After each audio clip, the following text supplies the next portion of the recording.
Hi everybody, welcome in to Millersville, where the Penn Manor Comets are ready to take on the Hempfield Black Knights, a matchup of 3 and 5 teams getting ready to face off, a must-win game for each side if they want to keep their playoff hopes alive. And we are glad to be here. It is a beautiful football weather type night here on HSD TV 7. My colleague tonight is Jase Gibbons. Our producers are Sarah Vanderlaan and Grace Monos. And we are ready to kick things away as Hempfield will receive the ball first, and back deep to return. They have 2 kick returners who have each scored this season on kick returns, as Aaron Gale will kick us away for Penn Manor. It's number 7, Aaron Gale. And now we'll wait and see.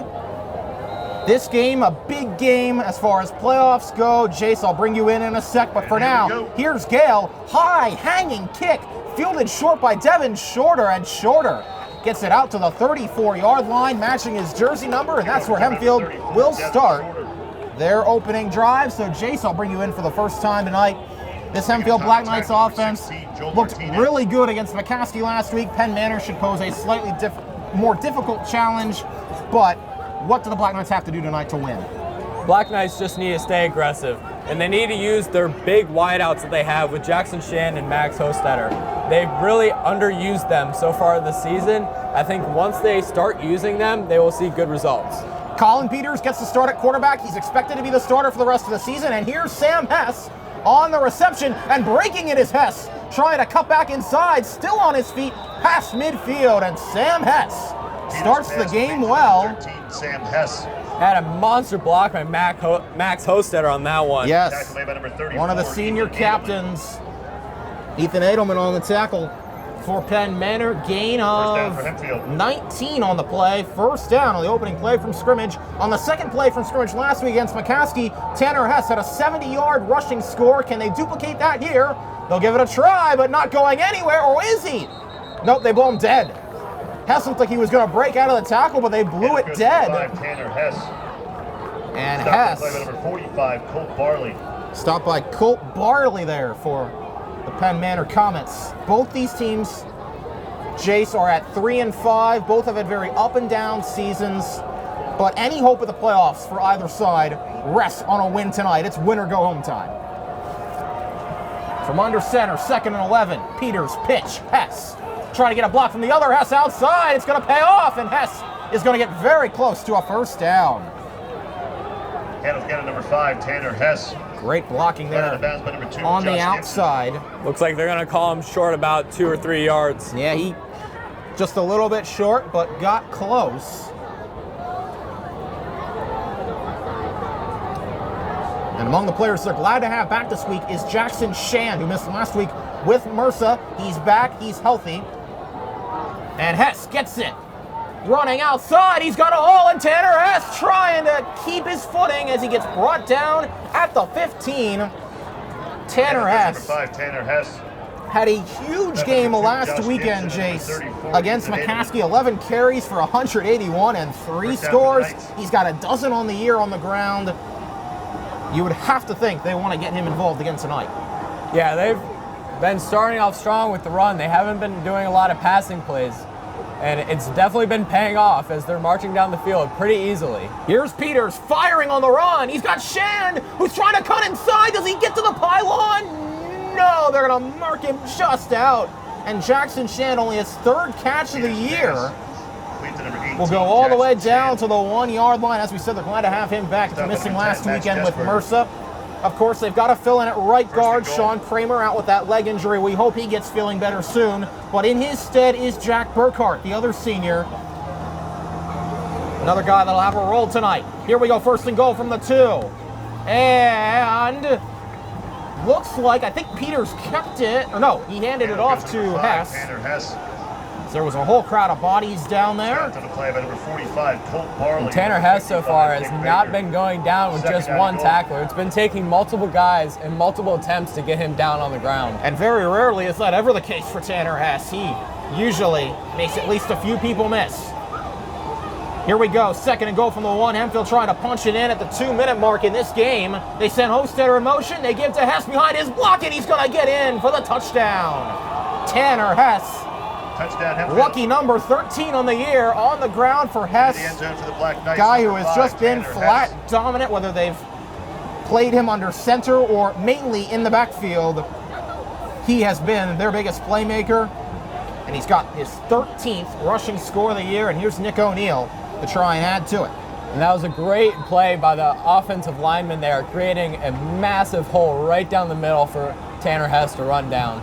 Nick O'Neill has been absolutely outstanding lately. Does that continue? Yes, it does. O'Neill made a 45-yard field goal against McCaskey last week. Very rarely do you ever hear that in high school, but he made it happen. And he will grow the lead to 7-0 before Penn Manor can get a shot at the football. So Jase, that drive, that looks impressive. Nice balance of the run and the pass there.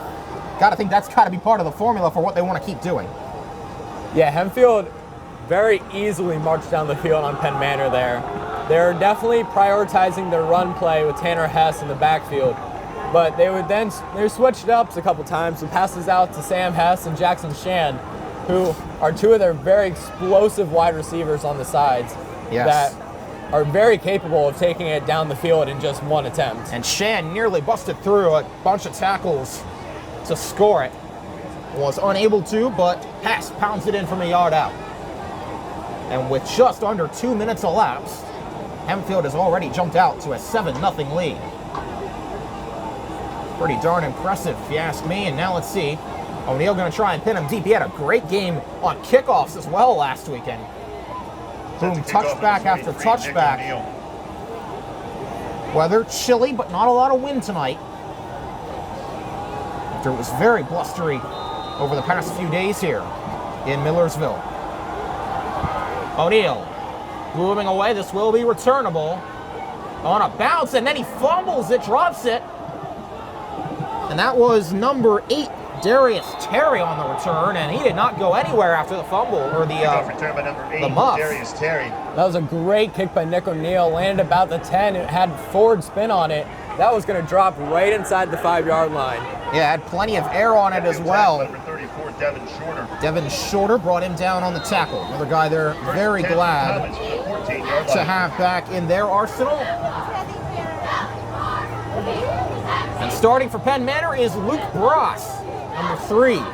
The junior QB, 6'2", 191 pounds, going to try and lead this Penn Manor offense down the field in a similar fashion to Hempfield.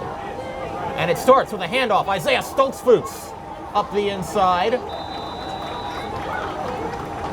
Stoltzfus, one of their seniors. Handoff goes number 5, Isaiah. No, actually is a junior, my apologies, but he's had a role on this team past couple of years. 2nd down and 2. 2nd and 2 upcoming, gain of 8 on the first play. And we'll begin to see what the plan of attack will be for Penn Manor. They've been a pretty balanced team so far this season. They have 11 passing touchdowns, 12 rushing scores. Can't get much more balanced than that.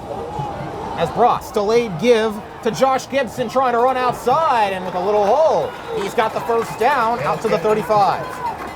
And Penn Manor is answering Hempfield's offense with their offense of their own. They're marching down the field just as quickly as Hempfield was, and they're doing it the same way. They're just prioritizing the run game. Well, they're prioritizing the run. Will they switch it up to the pass here on their 3rd play from scrimmage? They've got some good wideouts outside. Let's see if they can use them. Isaiah Stoltzfus has 7 touchdowns on the ground this year. He leads that category. Kyle Moore, number 17, 7 through the air.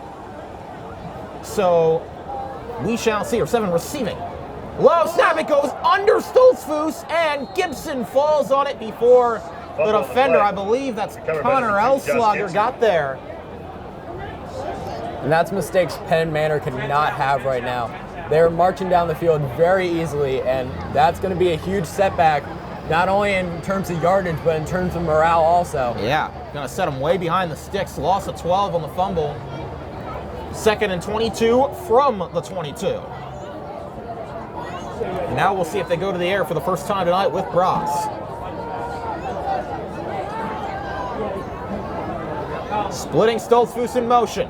Bross fires over the middle, has his man, it's Gibson, and ridden down. Ross's pass complete. Hostetter in Josh there on the Gibson. tackle.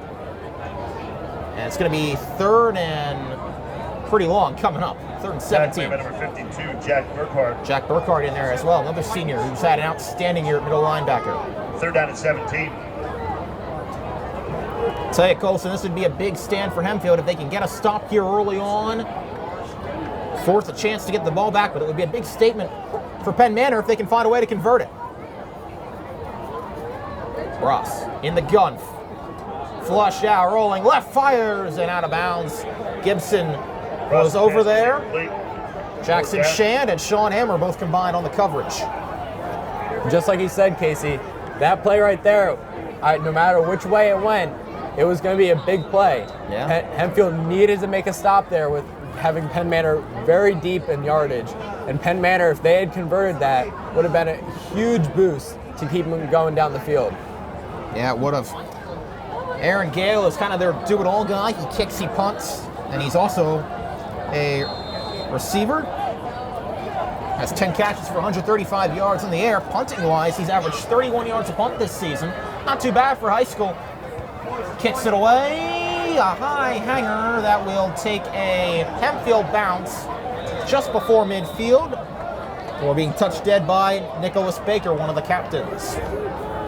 But Hempfield will start in Penn Manor territory. 48-yard line when Hempfield takes over. Alrighty, so first drive was one of the most impressive offensive drives that we've seen all season. What do they have to do to sustain that, Jase? They just need to keep using the run game. Penn Manor never really had an answer for Tanner Hess back there, so they just need to keep using him. But they need to keep Penn Manor honest, and they need to keep throwing to the outside to keep them from just focusing on the run.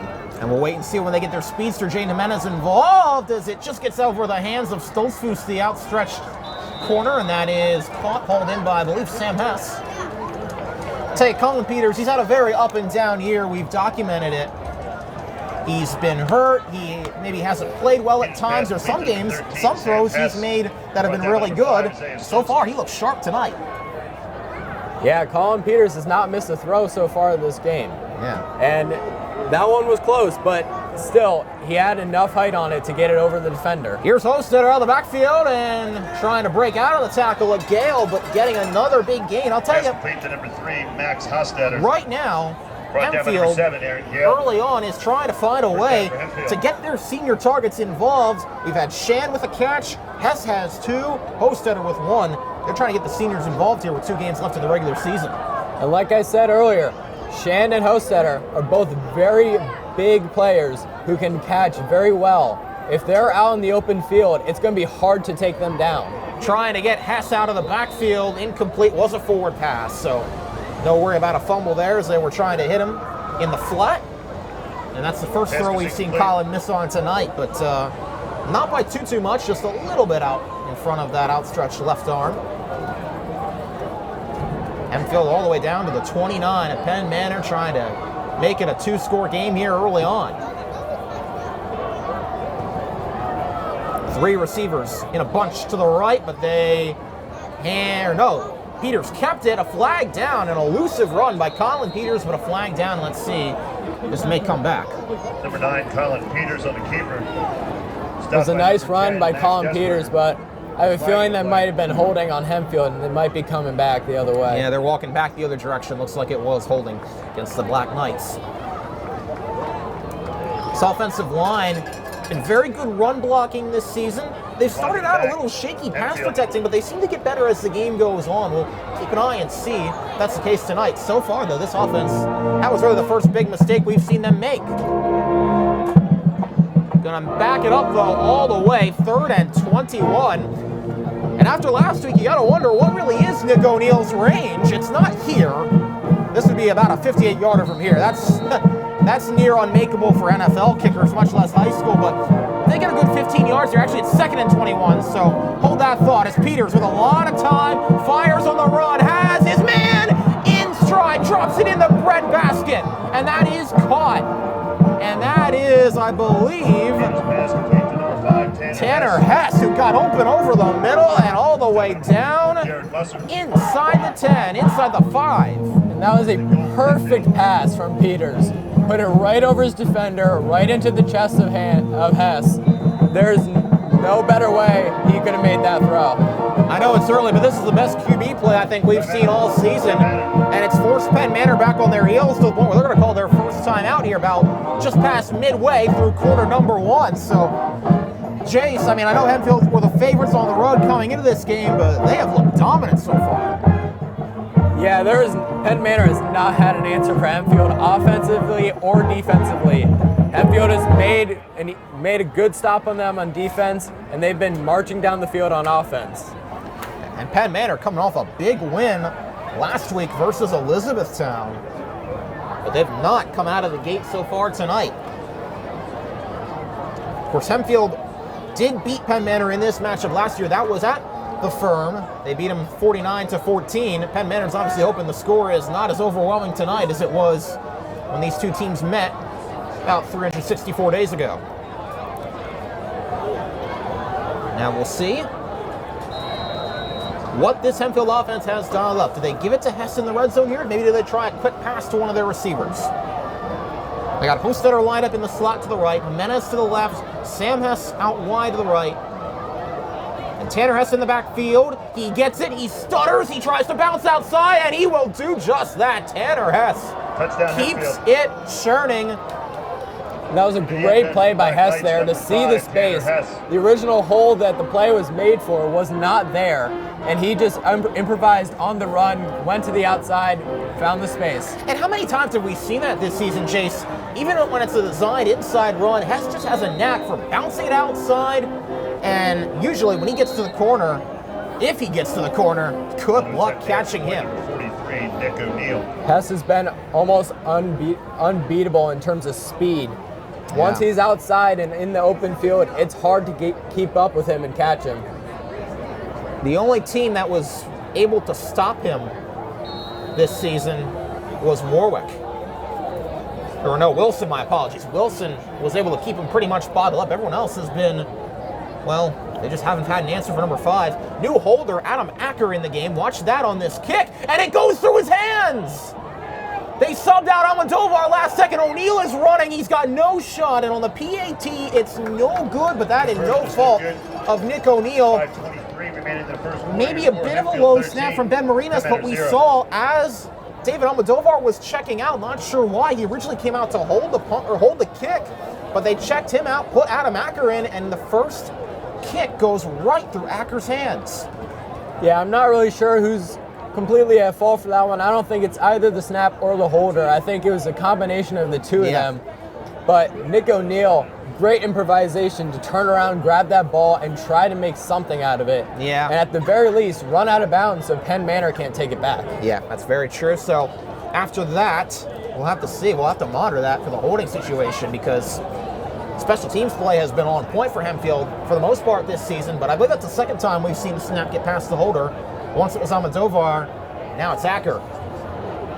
So it's a 13-0 game, still though for Hempfield. Still 5:23 to go in this opening quarter. A lot of action yet to unfold. And O'Neill, the lefty. Don't think there's much of an argument that he has been the most improved player on this team this season, his first year playing football.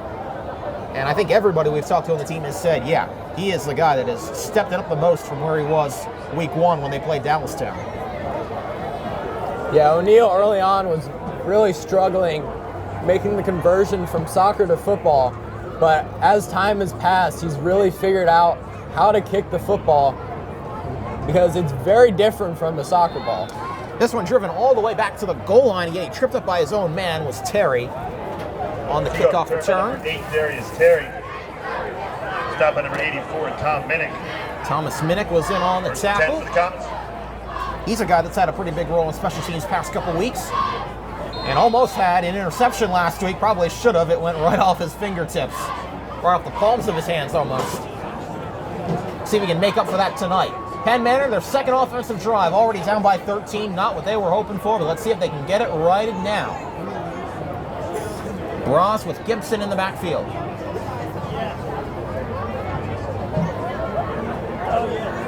Ross throws over the outstretched hands of Kyle Murr. That was David Almodovar over there, putting the pressure on a guy who has 2 interceptions on the year. Penn Manor needs to get something out of this offensive possession because we've seen so far this season, if Hempfield gets up really quickly, very early, there's not much you can do to catch up with them. It's hard to come back from that. We saw that against LS. Granted, LS did come back to tie the game, but we've seen it against Dallastown, against McCaskey and all their victories. We'll see if they do that again tonight. Or can Penn Manor answer? Gibson with the handoff. He's got a hole again to the left side, and he's going to be chased out after, I believe, getting a first down. And there is an injured player down. Well, no, he gets to his feet now for Penn Manor, but limping. That is J.D. Robinson, and now he's going to go down to his back again. And we'll have our first injury timeout of the night, and he appears to be in some pain with that. Looks like maybe left leg. Obviously, after what happened with Sean Kramer last week against McCaskey, we obviously don't want to see anything like that happen again here in Millersville, but hopefully it's either something minor or maybe just a cramp, and they'll get up and walk off. Initially, it looked like it was either an ankle injury or a cramp, but it could also possibly be something to do with his knee. Yeah, it could be. We'll have to see. Regardless of that, that gives Penn Manor a bit of a breather, gives Hempfield a bit of a breather on defense. And I'm sure Penn Manor right now, head coach Sean Brewbreaker is just trying to energize this team, get them in position to say, hey, if we answer, we got a shot to come back here. It's been very interesting for Penn Manor. 2 of their 3 victories have come by 30 points or more, but they've also had a decent amount of their losses come in blowout fashion. Kind of a similar story for Hempfield. They're hoping tonight will either be a blowout in their favor or a close game that they can find a way to put in the win column, as being helped off, and I believe that's actually number 57, Milo Graybill, not Robinson, who we initially called, who they're helping off, putting a little bit of weight on that leg, but getting assisted slowly to the sideline by the trainers, and they'll give him a checkout. On the other side of that, it'll be first down and 10 from the 31.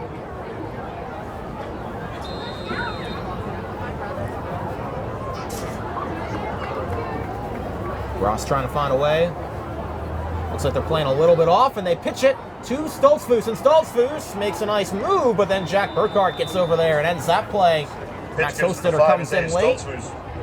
And brought down by number 52, Jack Burkhart. Looks like Joey Indolo was over there too in the pile. 1 yard gain, second down and 9. Gain of 1.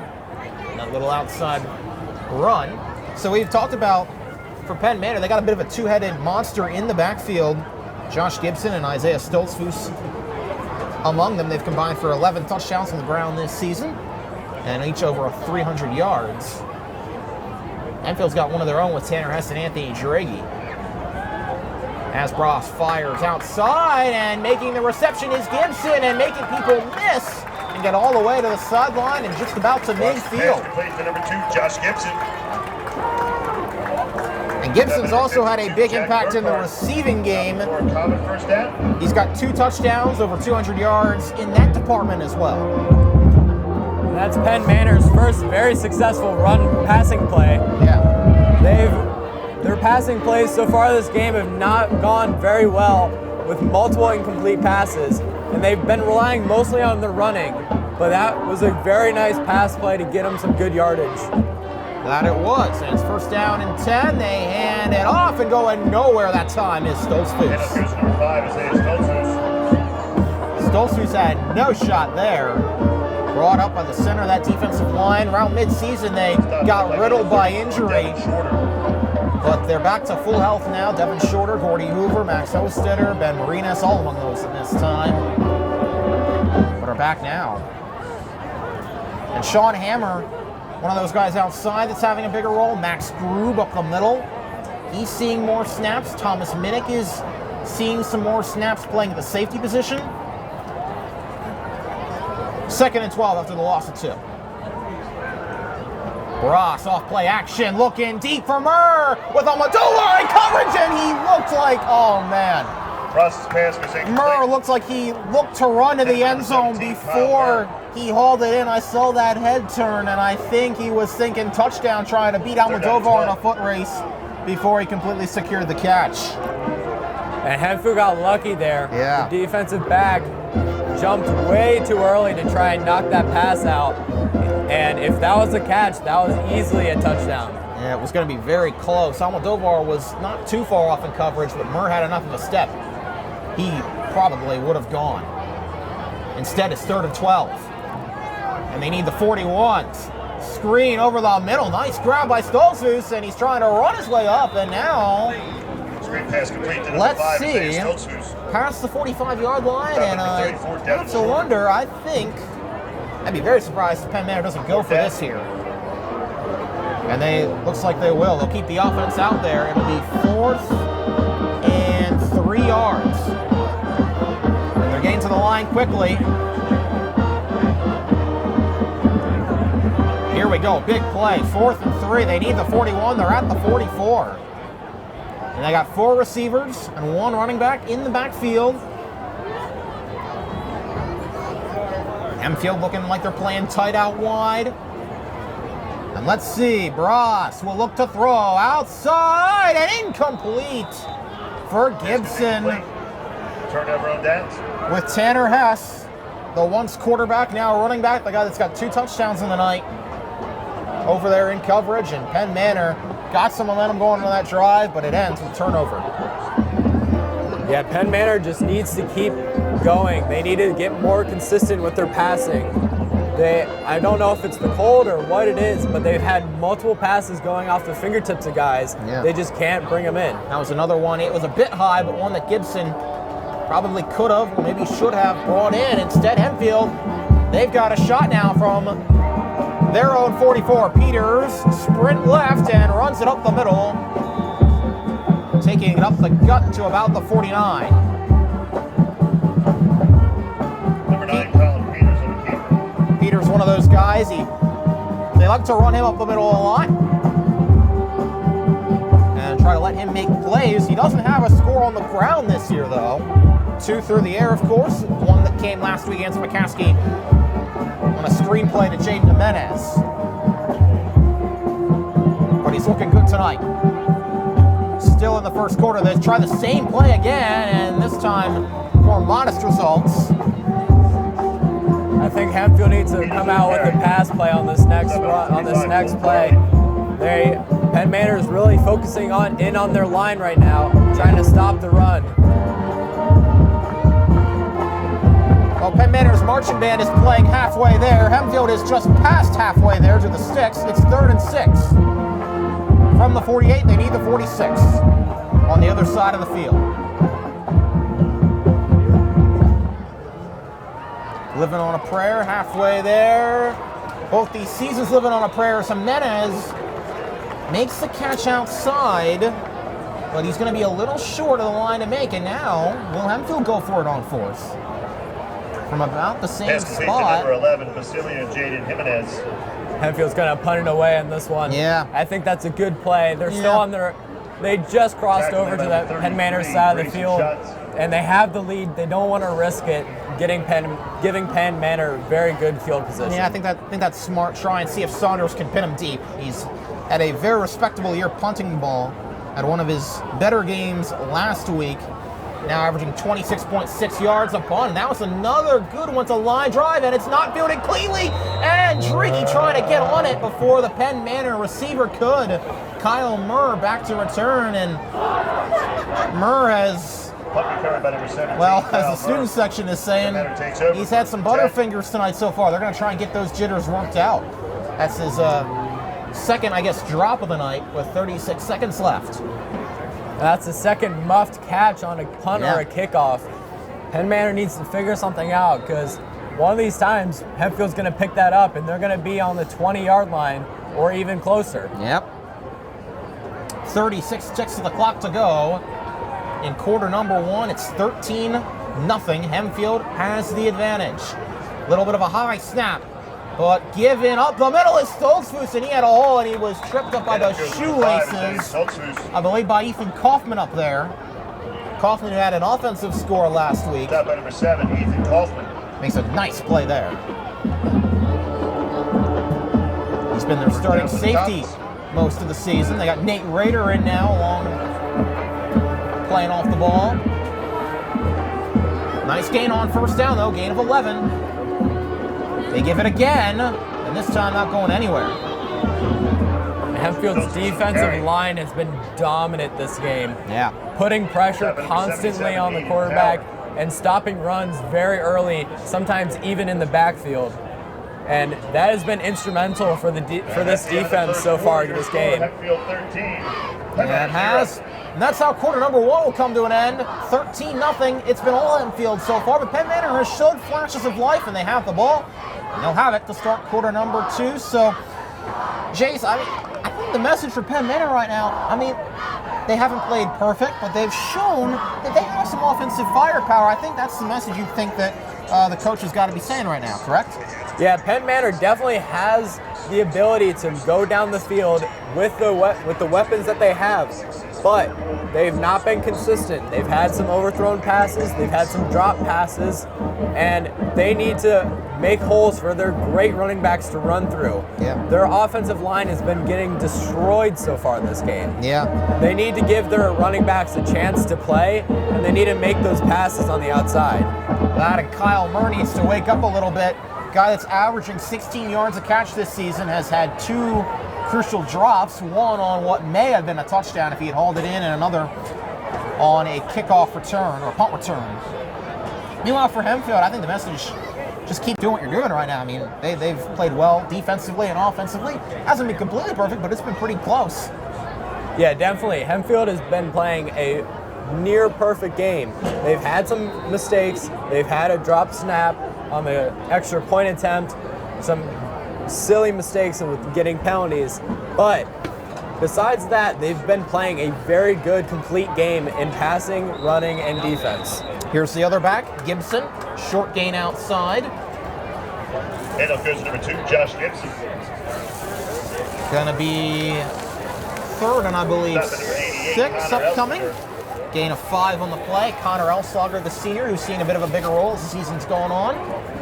Also with the injury to Sean Kramer in there. 3rd and 7 to be exact. It's our gain of 4. And let's see. They got Jared Musser in the game. They like to use him a bit of a fullback role.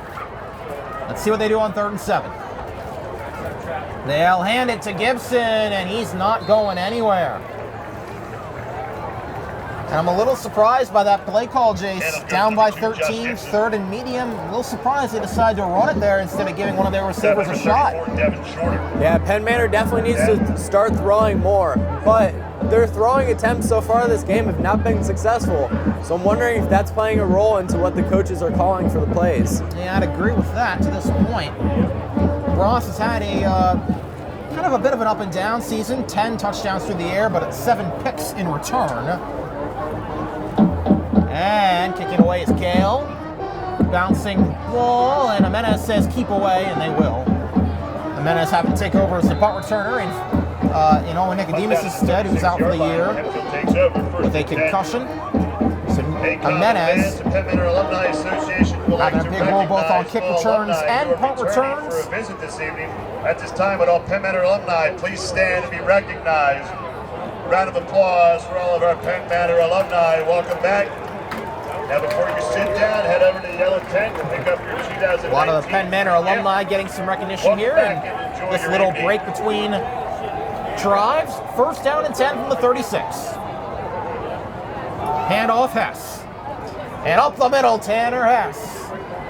Still on his feet, chugging bodies all the way down to the 48. I'll tell you, speed and strength. 2 things Tanner Hess possesses, 2 things crucial in a running back. He's got both of them. Definitely. He also has great vision. Multiple times in this game alone, he has found the hole even when it's not where it's supposed to be. And he's hit that hole and he's kept going. He's just been absolutely outstanding, and he's only a junior. So Hempfield still got one more year of him as Peters takes it up the middle, and Colin Peters decepted everybody and then stumbling and bumbling his way down for an extra 5 yards after getting tripped up, and he's getting hyped up down to the 25. Nice carry for Colin Peters. Tripped up on the play by number 33, Grayson Schatz. Grayson Schatz brought him down. But Hempfield keeps driving, and they've got a quarter of the field to go early on in this second quarter until they can reach pay dirt for the third time tonight. Got all the senior receivers in. Shan, Hostetter, Hess, and Jimenez lines up in the slot to the right. Now they bring him in motion, and he's going to get the ball on a jet sweep. And Jimenez trying to make a hole. He turns the corner, gets about 9 yards. I think he's going to be just short of the first. That was a great play call by Hempfield to use the speedster Jimenez on the side. Just get him to sweep it in the backfield and get him going around the outside. Yeah. And another player for Penn Manor is down. One of their defenders.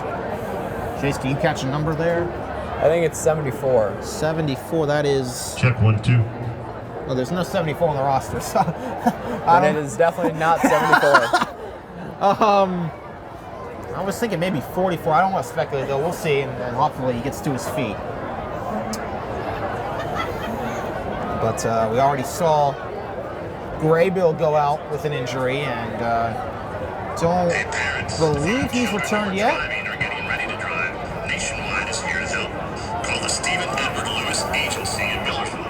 And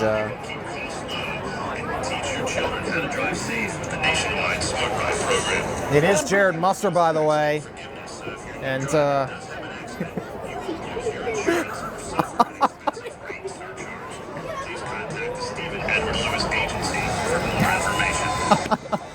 well, Nationwide is on your side, and right now,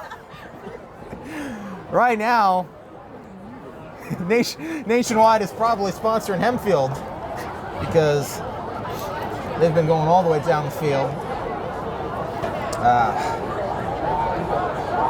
Chicken parm, you taste so good. Maybe if Hempfield can get another touchdown here, they'll be eating good tonight. Whether it's chicken parm or whatever. They got Driggy in the backfield for the first time tonight. Hess along with him. And Peters is going to change the play at the line. They got two backs, one to each side. Jimenez in the slot, and the two seniors out wide. And Peters not going anywhere, running the triple option play. Colin Peters on the looks like maybe he had an opportunity to pitch it back to Tanner Hess, but not sure if it would have paid off or not regardless. Penn Manor defense getting to Peters right on time. He got him right in that sweet spot where if he handed it off earlier, would have been an easy tackle, and he had to keep it, but he didn't have enough time to pitch it back to Tanner Hess behind him. Not HST TV7s, but offensive lineman Ben Weaver on the tackle for Penn Manor there. Loss of 4 on the play, 3rd and 6. Peters looking to fire deep. He's got a post-header, but he cannot haul it in. That went right off the chest of Max Hostetter. And that's a pass that Hostetter wishes he got back. Oh, and he right knows into the chest, and an easy catch, and he just drops it. He knows he should have had that one. That's not something you see very often. So they have David Almodovar back in as the holder. Not sure what happened on that last play and why they took him out to begin with. Regardless, 39-yard field goal upcoming for Nick O'Neill. O'Neill made a 45-yarder last week. This will be the second longest he's attempted this season. This time it's good snap, and the kick is also good. And O'Neill keeps his amazing second half of the season going. 8:52 remaining in the second quarter. I don't think he's had a miss since that LS game. Honestly, actually, might be even further back than that. The last time he missed a kick, be it a PAT or even a field goal, and his second longest of the year puts Hempfield up 16-0. Nick O'Neill has been almost perfect this second half of the season. You can tell he's really been putting in the work at practice and maybe even on his own to really perfect that kick. Well, I feel like we bring up the stat every week, but it just keeps getting more and more impressive. He started the year 0 for 3 on field goals. He's made his last 6. He started the year 2 for 4 on PATs. He's made his last 17. So he has been, as you said, nothing short of impressive. As this season has gone on, and I'm sure he wishes the season was a little longer, he could keep getting better. And if Hempfield can win tonight and pull a rabbit out of the hat against Township next week, maybe the season will be a little longer. Of course, Hempfield got to win, and if they do win the next 2 games, they'll likely make it to the playoffs, but they've got to find a way to beat Township in order to do that. That's going to be very tough. Of course, it starts tonight, though, and it's getting off to a great start. This one dropped again. That's been a theme all night. But running up the middle, and a great kickoff return, getting all the way down the sideline, is Joel Martinez. That was a third muff kick. Number 16, Joel Martinez. This game from Penn Manor, but they made something out of nothing on that one, getting all the way down to, I think, the 49-yard line. Yeah, that's impressive. It was a good kick by O'Neal, drove him all the way back inside the 10 again, but Martinez. It looked like for a second that Darius Terry was going to take it again, but it was like, no, I'll let you take it, and I'll throw a block for you if it can. I works, and that was a flag down. Looks like it's coming back. Late flag. It was a very late flag thrown in. That was thrown well after the play. And you're right, they're moving the other direction, so whatever it was is going to come back. Chop block, Penn Manor. Penn Manor is going to get pushed back all the way, it looks like, to the 20 or 21. Yeah. Maybe a block in the back of some sort. Maybe a hold, but regardless, it knocks the Comets all the way back from what would have been the 49-yard line to the 21. So basically a 28-yard penalty there. And now let's see, can Ross get something going in the air? It's still technically a 2-score game, but right now they just got to focus on finding the end zone. Ross, quick pass and almost. Hoover almost got his mitts on it. Instead, Aaron Gale takes it outside for a first down. That was a good conversion by Penn Manor. One of their first very successful passing attempts. They had one earlier in the game, but they've struggled with passing so far this game, and they really need to get that back into their game to continue to play against this Hempfield team. Yeah, agree with you on that one. Gain of 15 on that opening play. First down and 10 from the 36. Ross again.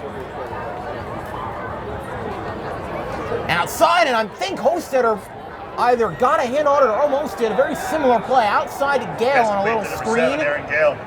And they get it completed, but I don't think they got much out of it, if anything. If these Hempfield defensemen were an inch taller, that's 2 batted down passes right there. Yeah, I'll tell you. Gordy Hoover and Max Hostetter lead the team in sacks this year. Hoover has 4.5. Hostetter has 3 to his credit. And they're looking to tee off as this game continues on. Penn Manor might have to get in more obvious passing situations, but here they hand off to Gibson. My apologies, and Gibson gets it down to about the 43-yard line. Stop number 27, Anthony Drake. Anthony Drake, who had an interception last week late in the game against McCaskey, and is seeing a little more time on defense with his bit of a reduced role on offense. Made the tackle there. 3rd and 4. They need the 46-yard line. Ross, Hostetter coming. It's another screen over the middle, and it was nearly intercepted by Devin Shorter as there were bodies all around that play. The receiver, I don't think had any shot. Shorter was on him like a blanket on this cold October night. And you had 3 Hempfield defensemen who had breaking their block, and they were going after the quarterback there, and he just needed to get rid of it. Yeah. Jase, Grace, and Sarah all covered in layers tonight. That receiver was covered with a layer of Devin Shorter right there. It's football weather, you can tell. Gale kicks it away, fair catch signaled, and hauled in by Jimenez at about the 24-yard line. So again, it's those flashes we've seen. They've gotten the initial first down or two for Penn Manor, but they just haven't gotten anything off of it. I've been saying it all game, but Penn Manor has to get more consistent. They're making great plays, but they're only making 1 or 2 per drive. They need to start stringing those plays together to really get down the field. That's funny. They've only thrown 1 deep ball tonight, and that was a drop. So you wonder maybe if they consider throwing a little more deep down the field as this game continues on. Anthony Driggy will start this drive in the backfield. And he will get the handoff. Doesn't have quite the speed of Hess, but one of their pounders up the middle, and that time doesn't get very much. Driggy, another one of those talented juniors who have played a big role in this team this season. Weaver on the tackle. Yeah, and Tragey is most definitely a yin to yang with Tanner Hess. Tragey more of a power back, looking to just run through people, whereas Tanner's more of a speed and finesse guy who wants to get around you. But the combination of the two has been deadly for Hempfield. Flag down as Hostetter gets it on a handoff, and we'll check the flag. But yeah, Driggy's done a nice job having to fill in the role of Luke Miller, who they lost early on in the season, as a compliment to Tanner Hess. And the flag looks like it was declined as it was lost on the play. It's an illegal shift. So that'll bring up 3rd down, and let's see, 3rd down and about 15. So the ball is spotted inside the 20. This is the toughest position Hempfield's been in all night. Peters, quick screen over the middle. Jimenez trying to cut his way, and he gets close, but he's not going to get the yardage needed for a first down.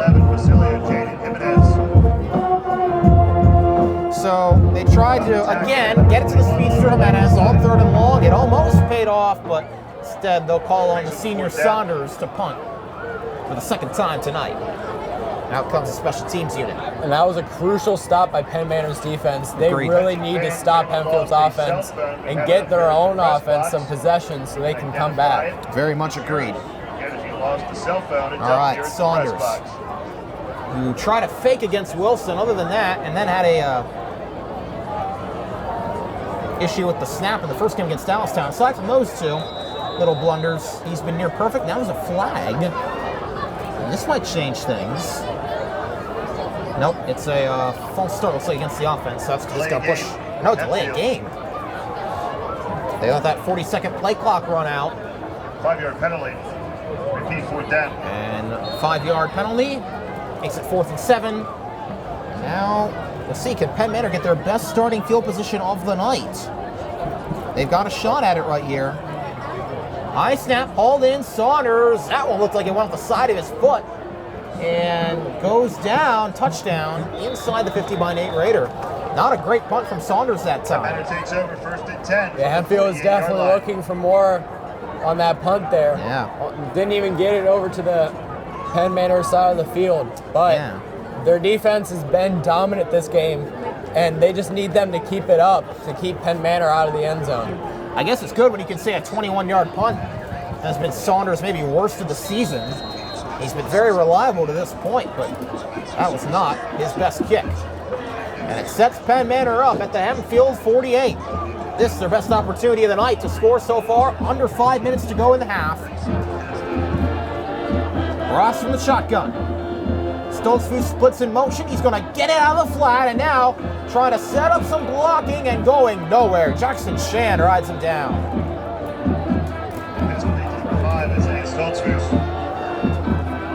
So again, we've seen that quick passing game, that short passing game, whether it be screens, hits out of the flat. That's what they've gone for. It's worked a little bit but it hasn't gotten them down the field the way they need.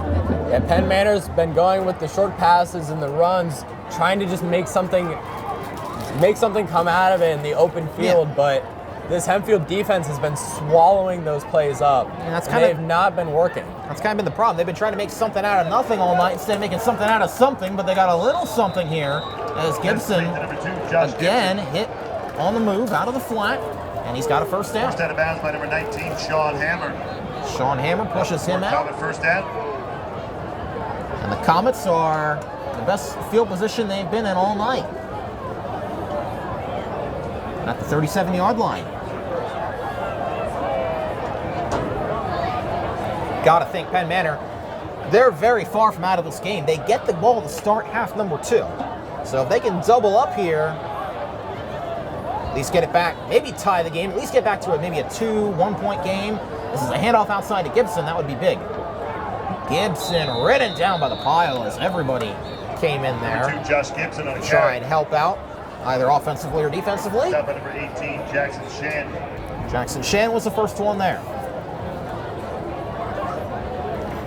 And those plays have been consistently stopped by Hempfield's defense. I'm kind of wondering what Penn Manor's coaching staff is thinking.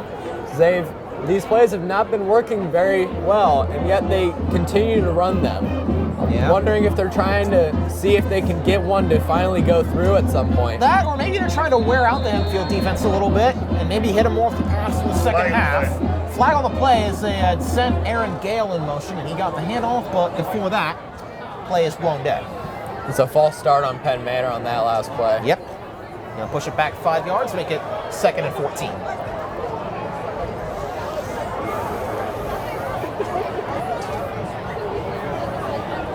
So, got to think for Penn Manor, with this field position, they do not want to squander it. And it's 2nd and 14. Need the 27 to convert here. But still got at least 2 downs to get it.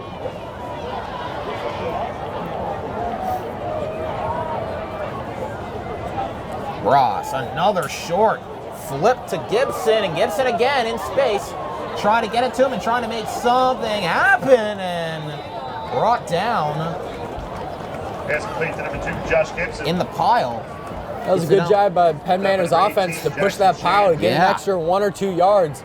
That's something that they've been losing so far this game. Whenever there's a pile up, Hempfield has driven them back. That's the first time that they've moved forward in those piles. Yeah, very true there. All righty. They sub Iandolo out. S comes in the game. He'll play back at safety. 3rd and 4. Stoltzfus and Gibson both in the backfield for this play. Who will get it, or will they throw it? They'll give it to Gibson. Running that way, and Gibson finds the hole and cuts it up for a first down to the edge of the red zone. Number 2, Josh Gibson. And Penn Manor seems to be finding their stride a little bit here. Where in the past they've had these 1 or 2 good plays and then they've stopped, but they've been stringing them together and they're moving down the field pretty well. They are, and they've taken a lot of time off the clock too, coming down to 2 minutes to play in this half. As we said, they get the ball to start half number 2, so ideally they'd love to just take this clock all the way down, punch it in the end zone, and then go back and do the same thing to begin half number 2. And this becomes a much more interesting game. Ross looking, a fade to the end zone. Is it hauled in? No. Going for Murr. And Murr is still down, and he may be hurt as he tried to leap up and make the grab over David Almodovar. And he had a very awkward landing on that play, landing almost on his side with his arms stretched out. Yeah, that's not a good way to land. Kyle Murr, who's had a rough night, they take him off the field. He's running off, holding his side that he landed on. Yeah. You wonder maybe if that's kind of a rib thing. Murr had a shot there, wasn't quite able to haul it in. He'll go to the sideline and try to recuperate. Alrighty, 2nd and 10 now after that shot. So that's kind of the second deep shot we've seen. Murr has been their deep threat a lot of the season. They don't have him for this play, so what do? From the 20. Ross off play action, rolling the other way, fires for Gibson, lands in the breadbasket, and can he win the race to the end zone? Yes, he cuts inside everybody and scores. And you hear the roar from the PA. It's a touchdown for the Comets. Josh Gibson, just with the doctor order for Penn Manor. Does a great pass from Penn Manor, right over the Hempfield defender, and he had plenty of open space to run there, and he got some great blocks by the wide receivers on the sides too. Yeah. All right. And this is a bit of a weird formation. That was a little bit of an awkward formation, and I don't think they get the two as they were going for it. As Stoltzfus looked like the ball might have come out in that play. But there's a flag down. There was a flag before all of that. That was a weird formation that they had Aaron Gale take the snap from, and he threw it out to Stoltzfus. Wondering if Penn Manor's going to get an illegal formation on this one. Yeah. Because they sort of started that play before the rest could really look at what they're doing. Yeah. And now it's against Hempfield. Well, Aaron Gale has a touchdown. He had a touchdown pass last week against Elizabethtown. It's a face mask against Hempfield, so that makes things a little more interesting. And now it looks like they're going to bring their regular offense back out, and they'll try maybe a more conventional two-point attempt to get this an 8-point game. Bit of an interesting turn of events here with a minute 44 to go in the half. Penn Manor trying to get back to a one-score game. Before they do, they'll take a timeout. Their second of the half. So obviously 2 points. It's pretty significant at this point in the game. Not, I mean, the end of the world if you don't get it, but something they'd love to have going to the locker room. Instead of being down by 2 scores, they get a stop here. They'll be down by only 1. But for Hempfield, I mean, they looked they were back on their heels a little bit. And I think that's what I was kind of saying earlier. Maybe they just do that run. They use the run game to kind of wear down the Hempfield defense a little bit. We saw finally, after all those quick passes, they finally broke one to the end zone. Yeah, Hempfield's definitely wearing down a little bit defensively, back on their heels, and Penn Manor's not giving up. They kept pushing them, and they got them all the way into the end zone. And now they're going for 2, and you got to wonder, did that time, while the timeout for Penn Manor was most likely used to find a good play to use, but does that also give Hempfield's defense a time to rest and get recuperated for this play? Yeah, I believe that's exactly. I mean, obviously it goes both ways, but yes, I think Penn Manor, they've got the big man formation with the lone receiver Murr back in the game, out to the right on an island. Will they go his way, or will they try to pound up the middle? They'll do the latter, they'll hand it off, and not getting there is, I believe, Stoltzfus. Jackson Shand is fired up as he makes the tackle and keeps it a 10-point game. That's a great tackle by Jackson Shand on that one. If he tackles him normally, he could easily push his way through and maybe reach for the end zone. But Jackson pulled him back, got him towards the midfield, keeping him away from the end zone. Shan just about had a touchdown earlier tonight, and on defense, he's played outstanding to this point. And with a minute 44 to go in the half, it is 16-6. Black Knights have the advantage.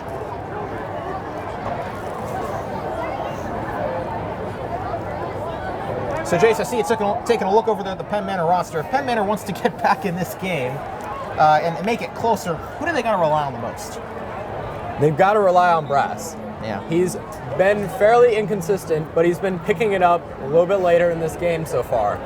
He needs to get more throws in there. He's got to get more consistent with his throws. They've been relying mostly on the run game, which has worked to get them a touchdown.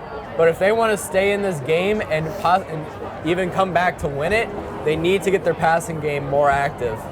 Agreed. Sorry, I put you on the spot there. But yes. All righty, Gale will kick us away. Hempfield, still time to do some damage. They got all 3 timeouts, a minute 44 to go. This is far from over. Call it a good old-fashioned 2-minute drill upcoming, I'd assume, for the Black Knights. But it depends on this kickoff first. As that one is a high-hanging kick, taken short again. Second time we've seen it tonight, and they haven't even given their kick returners a chance. And Yeah, cannonball winner. Kickoff return number 5, Tanner Hess. As Tanner Hess was on the Brought down kickoff number 2, return. Josh Gibson. Can't wonder if maybe that's a bit of a strategy. They've maybe seen what Hempfield has done in the kickoff return game past couple weeks, saying, hey, we want to keep it away from those guys. We'll take maybe the extra 15 yards field position so they don't have to bring one back. Yeah, I was just going to say that Penn Manor's kicker has had a very awkward sort of kicking style. Yeah. Very purposely kicking it short and to the side, keeping it away from Jimenez in the backfield. As Peters rolls right, gonna try and load up and fire, and he's got Sam Hess out of bounds. Nice throw, nice completion. Just what the doctor ordered there to get him out of bounds. Only taking a few seconds off the clock. I guess that's the advantage that kind of Hempfield has over Penn Manor. Penn Manor doesn't have a natural kicker per se. They've got Galen there, who's a wide receiver, but they don't have a natural kicker like Nick O'Neill, so that's something to keep in mind. Flag on the play. Flag down. With 1:34 to go. Looks like it's a penalty against, offsides. They drew him off, so that's going to move the ball from the 49 to the 44. This start to this drive to end the half could not have gone much better for Hempfield. They're in position to basically run their entire offense. They still got all 3 timeouts and 44 yards to go. 1:34 to do it. Peters, sprint left, trying to look, and a rainbow incomplete for Hostetter, I believe he was going for. The deep man there was Hess, and I believe it was Kyle Murr, or no, I think it was Tyler Hargett who almost cut underneath it and had a bit of a chance to pick that one off. That was definitely not one of Colin Peters' best plays this game. Yeah. And probably that was mostly just a decision that he should not have made. He had Max Hostetter, who had 2 defenders on him, and Jackson Shand up deep, down deep, but he underthrew that one, and it could have been picked off by Penn Manor. I mean, that's the one thing we've kind of seen with Peters has been his maybe Achilles heel, have been the turnovers, as he's going to take a sack there.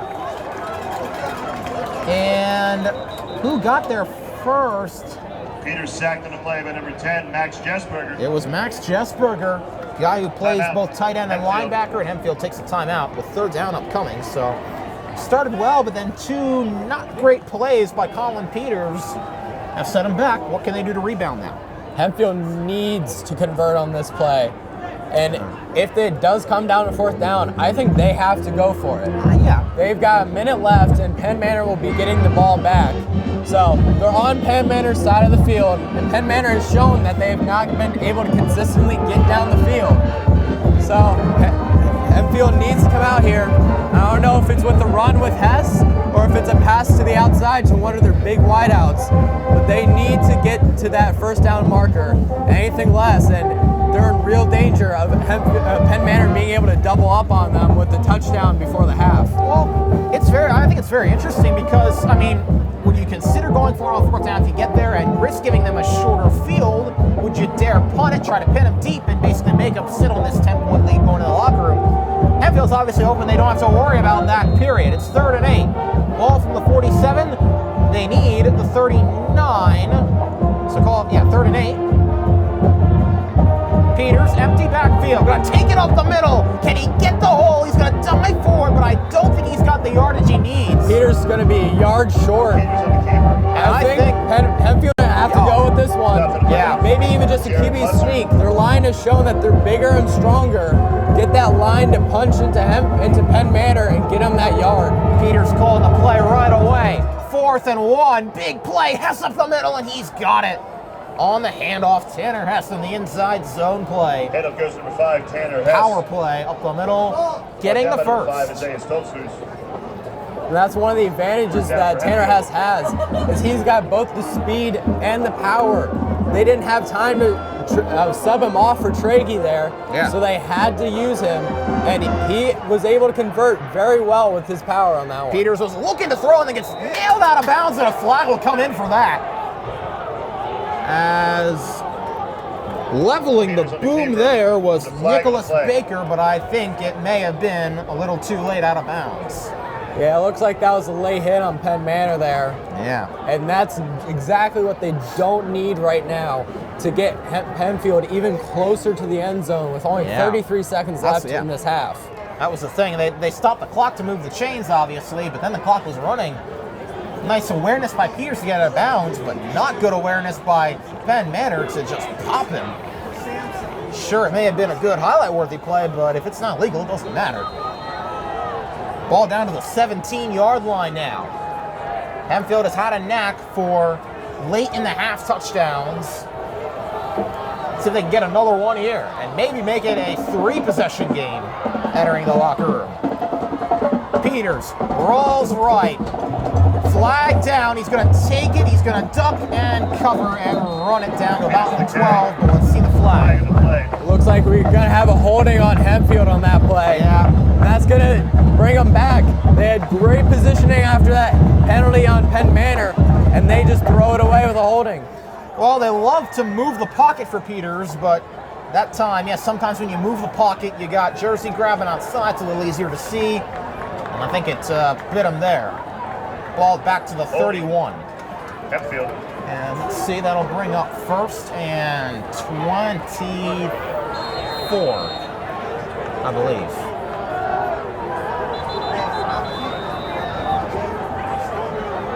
All right. Timeout taken by Hempfield with 21 seconds to go.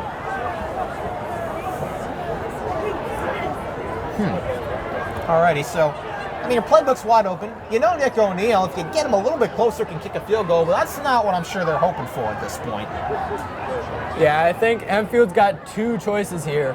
Either try to get 2 quick plays to get up the field and get it in, or they're just going to go deep on the very first play and try and get in the end zone right away. But they do not have time to sort of mess around. Yeah. They've got 2, maybe 3 plays in them left in this half. Yep. Well, we've seen them throw a lot of out routes tonight to their receivers, and obviously that's helpful in this situation when you can connect on those, get out of bounds, and stop the clock, and get a good maybe 5 to 10 yard gain. So we'll see if they go that direction here. Alrighty, 21 seconds to go, and a lot yet to unfold. Each side has 1 timeout, so Hempfield has all the momentum in the world right now, at least as far as the scoreboard goes. But that flag for the hold knocks them back. If you're wondering, it would be a 49-yarder from here for Nick O'Neill, or about a 48, 49-yarder. His kick last week likely would have been good from 50. That's how good it was against McCaskey. So I guess this is in his range, but I don't think they want that right now. Peters with time. Looking for Jimenez, wide open down the field, and he's got it. Touchdown. That's exactly what Hempfield needed. They had Jimenez wide open. He just ran past his defender to get wide open in the end zone there. Wow. Like I said, they didn't have time to mess around. They got 15 seconds left, so they're most likely going to take this extra point and squib it down the field to try and kill some time. Yep. Jimenez had 1 touchdown reception through the first 7 games of the season. Over the past 2, he's got 2. Peters has 3 on the year. Jimenez has 3 on the year.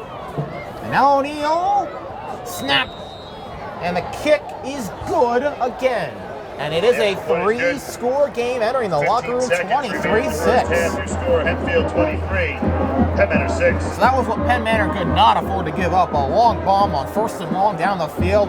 Jimenez got wide open down the seam. And with 15 seconds to go, Penn Manor's going to have some work to do coming out of the break.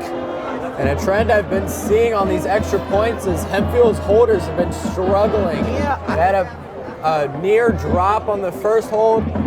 They did have a drop on the second, and now another near drop on the third. They've got to figure something out to keep it, to get that hold in there very well for Nick O'Neill. We heard a whisper that it may have been some sort of a wrist issue for Almodovar. That's why they didn't have him in at first. Obviously, after the snap went through Acker's hands, they changed that quickly. So regardless of any Almodovar might be playing with, pretty impressive on either side.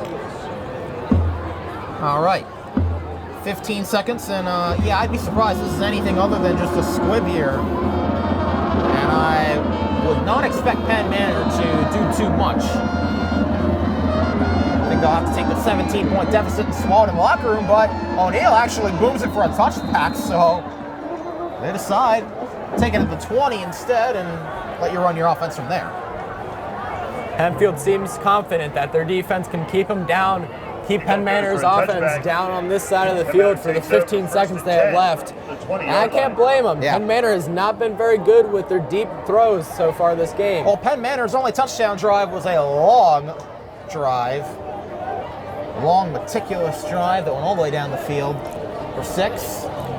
And that drive consisted of a lot of screen passes and runs.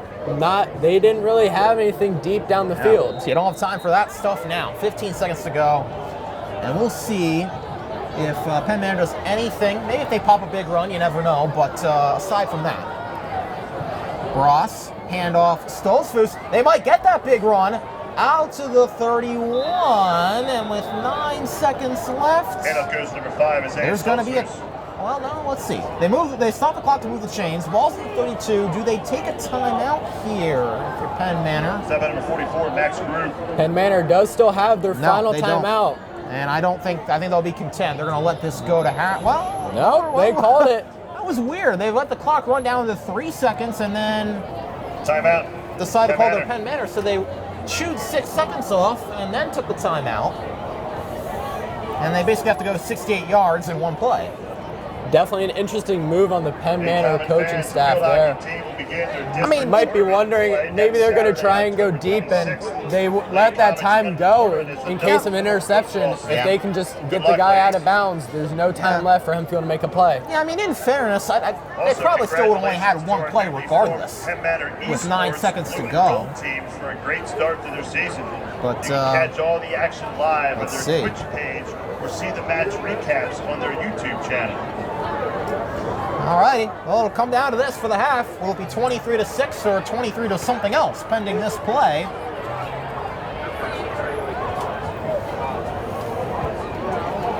They got Ross with an empty backfield. Pretty clear passing situation here. Let's see what they do. Final play of the half. Ross, quick throw out to Gale. Trying to set up some blocks. Gale is going to get ridden out, and who else? Jackson Shan, maybe the defensive MVP of this first half, rides him out, and that's how we go into the locker room. 23-6, Black Knights. And that's the end of the And that is how that's going to end. Hempfield 23. And we will be back on the other side. Been a great game for Hempfield so far. Penn Manor's got some work to do. For producers Grace Mono, Sarah Vanderloon, my colleague Jase Gibbons, we will see you on the other side to start the third quarter. And hi everybody, welcome back to the second half here at Millersville, where the Penn Manor Comets taking on the Hempfield Black Knights in Week 9 LL League action. It was all Hempfield, half number 1. They got the early edge. They scored before the half, and now they'll kick it away to Penn Manor as O'Neal lets it fly in a booming kickoff back into the end zone. And Jase, I'll bring you in for the first time in this half. As far as adjustments go, Hempfield, I'm assuming there aren't too many they can make, or they need to make. Hempfield just needs to keep doing what they've been doing. They played a very good first half. Definitely had some mistakes with penalties and just some bad throws here and there, but they did very well that first half.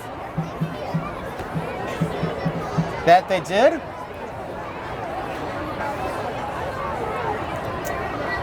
And Penn Manor comes out, half number 2, ready to start. They've got work to do, down by 17.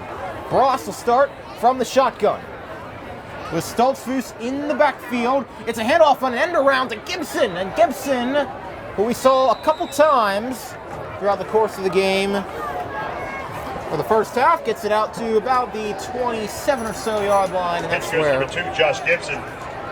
He will be down. And Gibson has been the workhorse for Penn Manor so far this game. Second down to 3. Yeah, he's been doing it all. He's been out there catching passes. He's been running the plays.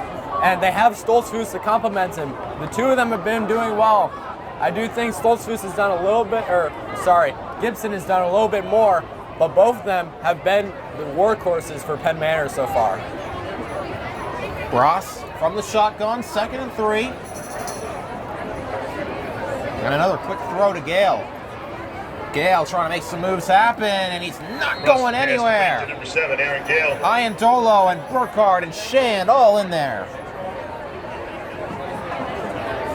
Meanwhile, for Penn Manor, I mean, what did they have to do? Obviously, they looked like they were going to be in good shape there after they scored. They let Hempfield go down with a minute 44 left, get the touchdown, then they're down by 3 scores. What can they do to come back? Penn Manor needs to keep up their consistency. That drive where they scored their first touchdown, they're very consistent.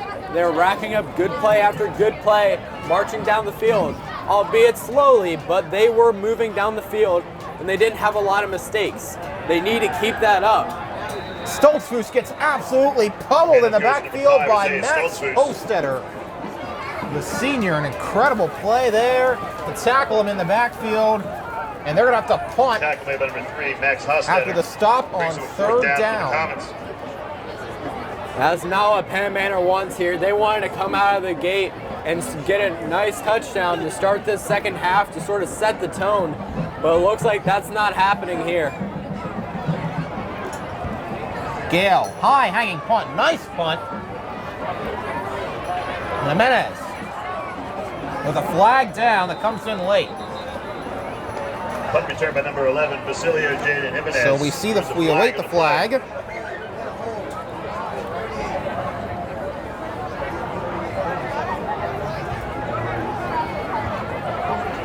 Holding. And it's going to be a holding on Hempfield. Yeah, it looks like a holding will bring it back. We got some good treats at halftime, courtesy of Sarah and Grace, our producers, from the hot dog stand here, Penn Manor, Millersville. And I'm sure that energy will get us through the rest of this game. Hempfield's hoping the energy they channeled in the locker room will get them through the rest of this game to their 4th win of the season. Peters out to Hostetter quickly. Hostetter trying to use his speed as a tight end. Breaking a tackle. Hostetter racing down the sideline and powering all the way inside the 30. You see Hostetter using his power and speed out in the open field there, running past guys and even breaking a tackle off of him like it was nothing, and just kept moving down the field as a one-man army.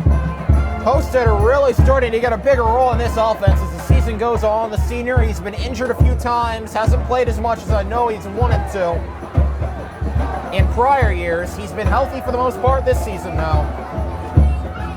And he just had maybe his best play of the season right there. Pass up the middle, going for the hat trick inside the 20. This Hempfield offense, they are gashing the Comets defense right now. Yeah, Penn Manor has to have an answer. Hempfield's coming out like they did in the start of the first half, just marching down the field, rolling over Penn Manor's defense. They need to have an answer to even have a chance in this game. Yes, they do, as they hand off again to Hess, who breaks a few tackles and then finally gets written down. Now another flag in. Handoff again to number 5, Tanner Hess. And you wonder if this was on the tackle, as that's about when the play or when the flag came on in. This is exactly how Hempfield drew it up, I'm sure, and this is not how Penn Manor drew it up at the locker room. This is the opposite of what they wanted to happen. It is a hold against the offense, and I saw Will Alexander, the junior, kind of throw his hands up like the flag might have been on him, the right tackle who's been very solid this season, but might have made a mistake there. These holding penalties have been killing Hempfield this game. I think that's about the 5th or 6th one this game alone, and their line has been physically more dominant, especially against this Penn Manor line. They've been winning their battles, but they keep getting these holding penalties that are bringing them back. Yeah, very true. That's going to set up 1st and 35 from the 41-yard line. Big penalty out to Jimenez, and that one a little bit out in front of him, but that one went pretty much off his shoulder pads there. So Jimenez, who had the touchdown earlier down the seam on a great play to get open. That time, probably wishes he had that one back. Might not have gone for that big of a gain anyway, but it would have been better than 2nd and 35 at least. Not much in the playbook for this down and distance, but we'll see what Coach Zieber has and what he dials up. Peters looking, hesitating, and goes down right at the line. Right at the line of scrimmage. He goes down. Going to be 3rd and 35 upcoming. And Hempfield's in a bad situation here. It's very unlikely for them to get a first down, and if they do, their first down marker is so close to the end zone. It seems like it's either going to be a 4th down where they're going to have to kick a field goal, or even punt it if they can't move forward. Yeah. Or it's just going to have to be a touchdown. That seems to be their only choices at this point. Is get a first down and a touchdown with it, or go to 4th down and then they have to decide. Yeah. Well, let's see. If they get a chunk of it back, they'll at least be in O'Neill's range. That's what they're trying to do. They set a screen to Jimenez over the middle. He took one of the L's last week against McCaskey. He's got a shot inside the 20, and that makes it much more manageable for Nick O'Neill. Won't get the first, obviously. Is about 14 yards short of that. But about a 21-yard gain on the play will set O'Neill up to make it maybe a 26-6 ball game. And a great block from Jackson Shand, who extended that play by about 5 more yards without that block. And that's going to get him in really good range for Nick O'Neill, who we know has a cannon of a leg. And this, I think, 35-yarder should be fairly easy for him. 36 officially for him. Let's see. Gets it up. It may have been blocked, and it's no good. That one might have been deflected, and now there's a flag down. There's a flag on the play. I saw Aiden Power the bottom of the pile, so it's his first miss. Quite This is against Penn Manor. But, yeah. If this is against Penn Manor, then that is going to kill them. They caught Hempfield in a really bad situation, got him to have to kick a field goal. But now it's against Hempfield. Offsetting penalties is, I think that's going to lead to a retry, isn't it? Personal foul. I believe so. Hempfield and Penn Manor. Personal fouls on both teams. Not exactly sure what happened. There was a little scrum at the bottom of the pile. I saw Aiden Power, the lineman down there, at the bottom of the pile, but I'm not sure if he was involved in it or not. And now there's still some action. Andrew Lewis has to be held back a little bit. Ball, 1st and 10. And no, Penn Manor has the ball, so I guess because of the offsetting penalties, they were both after the play, so it is no good, and it's O'Neill's first miss in quite a while. He had made his last 6 field goals, but that one, I think it may have been partially deflected at the line. Yeah, I think that one was tipped. It had a weird spin on it, but even still, it didn't seem to have enough power behind it to get to the goalpost in the first place. Yeah, the tip probably had something to do with that, but I agree, Jase. It did not have. It was short. Josh Gibson. In addition to being a little bit off. That's the one thing with O'Neill we've seen this season. He usually likes those lower trajectory kicks, and that works well if you get it over the line, but if you don't get it over the line, well, that's irrelevant. 7-yard gain. 2nd down and 3. 2nd and 3, gain of 7. From the 26. That might have been the life Penn Manor needed to keep them in this game. Still down by 17, still got the bulk of the 3rd quarter and all the 4th to go. Ross, flag down. Flag in the play. And especially seeing some arguing on Hempfield's side, that really energizes the team when they see their opponent arguing between themselves. Yeah. Because you know that if your core is consistent and if you're stable and the other team starts to crumble, you can easily come back and win over them. Yeah, very true. That goes for all sports, not just football. And it goes here, but let's see, ball back to the 22-yard line after the false start. 2nd 8 is upcoming.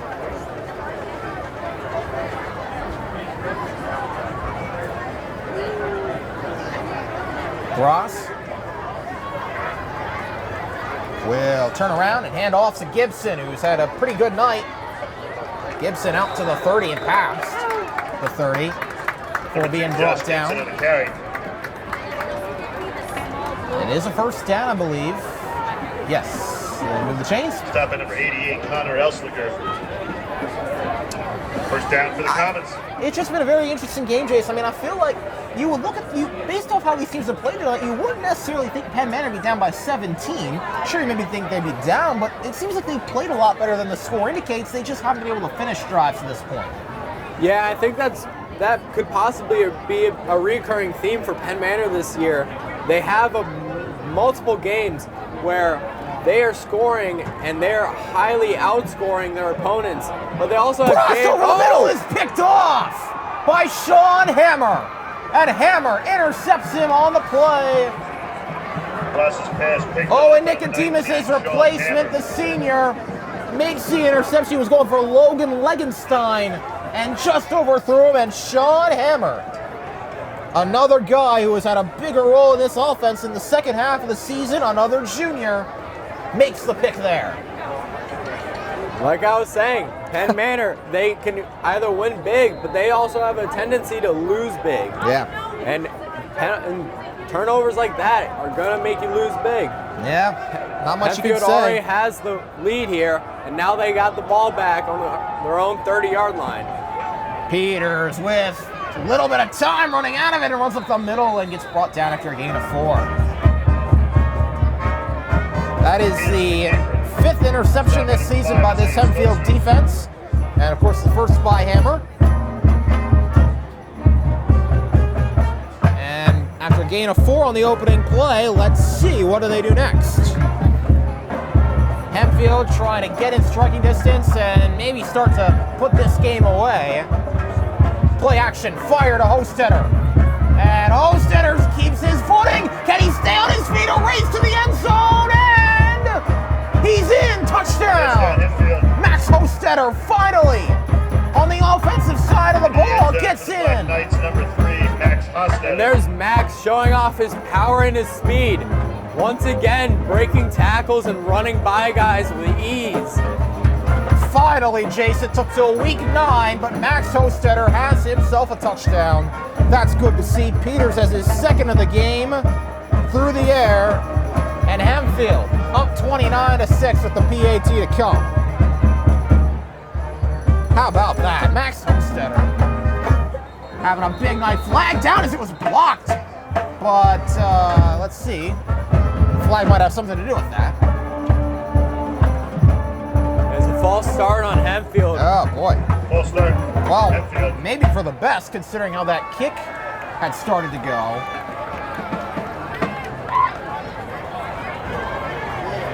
This Hempfield passing game finally looks rejuvenated tonight. And Colin Peters getting the start. He got the start last week against McCaskey, but obviously didn't have to do too much in that game. Tanner Hess shouldered a lot of the load. Tonight, though, he looks very good. So this PAT will be from 25. And it will be up, and it will be still good. So the penalty actually works to Hempfield's benefit there, I think. As the first one 5:53 remaining in the third quarter. Your was score, Hempfield blocked. 30, Penn Manor 6. Hempfield up by 24 now, with 5:53 to go in the third quarter. And like you said, Kasey, Hempfield's passing game seems to be rejuvenated, and it seems that it's come from them getting the 2 big seniors, Jackson Shan and Max Hostetter, back in the game. They're using them, and their physicality and their size over their defenders has really helped them for this game. That it has. So let's see, does Penn Manor have any answer? After the long touchdown, well, relatively long touchdown to Max Hostetter on a little quick play. Peters threw it out to him, and Max did the rest. Alrighty. So O'Neill, who has, despite the miss on the field goal, had a relatively good night to this point. Let's see, can he keep it going? And can Penn Manor finally get something consistent going on offense? Is the number one question to this point that we have yet to answer.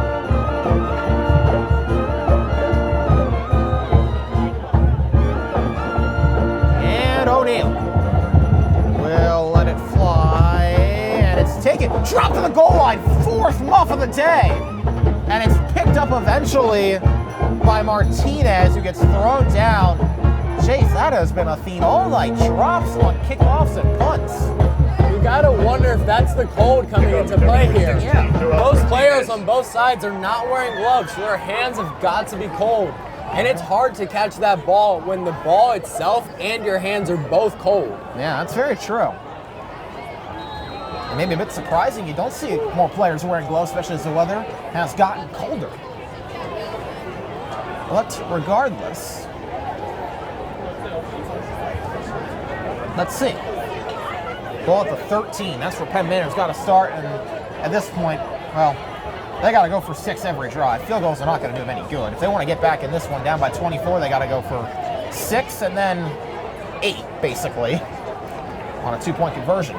First, they got to score. Let's see if they can do that. First, they got to get a first down. They flip it out to Gibson again, who has been a busy man tonight. He has been the busiest bee in the hive for Penn Manor.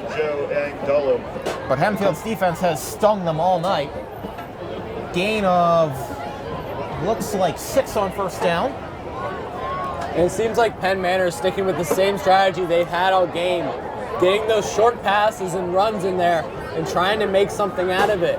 Right now, I think that works, but after this third quarter, they have to start going for deep balls and longer throws, or else there's no way they will be able to score enough points in the amount of time they have. Yeah. Hand off to Stoltz, who's up the middle. Kyle Murr, we've talked about, has not had a good night so far, but if they're going to get back in this game, they got to unleash him, you would think. Their top receiver. And Bross has got to let that cannon of an arm fly.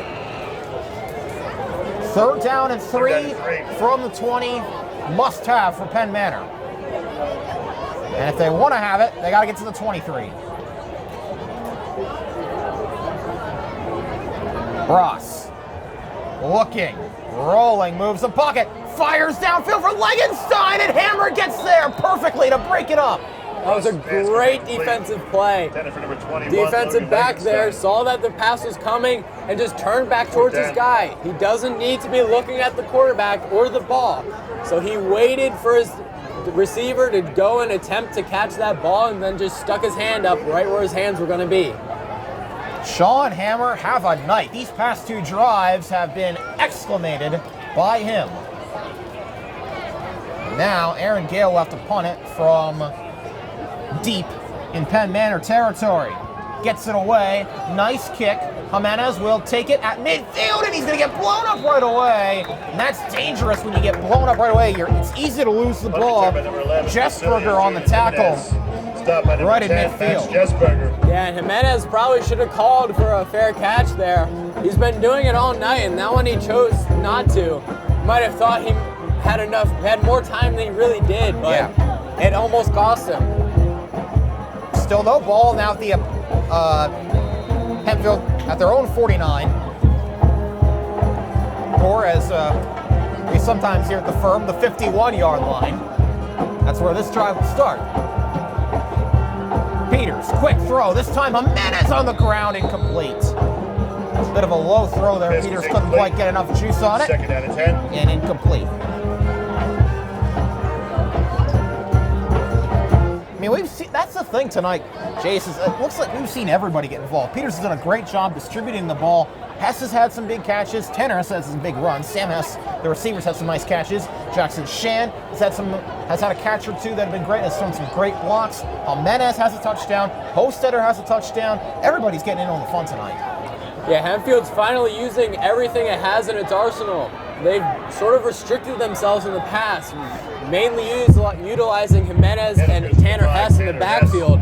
And this game, I think they're finally getting to the point. It's a little late, but they're finally getting there where they're realizing they have all these weapons that they can be using, and that they have not been using so far this season. And I think a large part of that has to do with the chemistry that Colin Peters has built. This is his 2nd year starting with the team. The chemistry he's built with these receivers, Shand, Hess, both had a big role in last year's offense, even with seniors and guys like Darian Ressler in there. And now Max Hostetter back healthy. They're good friends off the field. And on the field, they've made some good stuff happen tonight as Peters takes up the middle on a read option off the play action to Draghi. Number 9, Colin Peters on the carry. Nice carry up the middle. 60, Ben Weaver. And Ben Weaver on the tackle, gain of 6 yards, setting up 2nd and 4. This half so far has been even more dominated by Hempfield than maybe the first half was.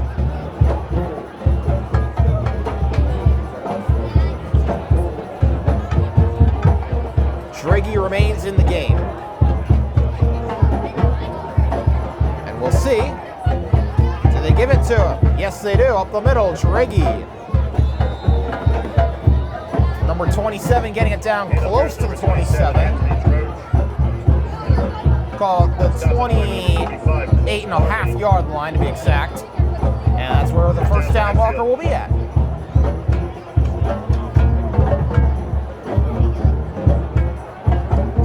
Been a very Hempfield has had some impressive wins this season, but this, if they can hang on, it's just been smooth all night. And there's Shand on another quick pass, and they let him do the work with his legs Peters pass completes number 18, in the open Jackson field, Shand. and it pays off again. Shand was using his big frame there to get the extra yards he needed. 8-yard gain, 2nd down Oh, and 2. looks like he might have stepped out of bounds before he got to that first down marker, though. He might have, but regardless, he still got close. Gonna be 2nd and 2. Playbook wide open here. Peters, quick throw. Jimenez trying to get a block from Sam Hess. Gets it down inside the 15. Stokes brings him down, among others. Down to the 14-yard line. That will move the sticks. Time at tackle, man, number 5 is Stoltzfus. And Play results in the first down for Hempfield. Hempfield trying to take a lot of this third quarter off the board here at the Ville.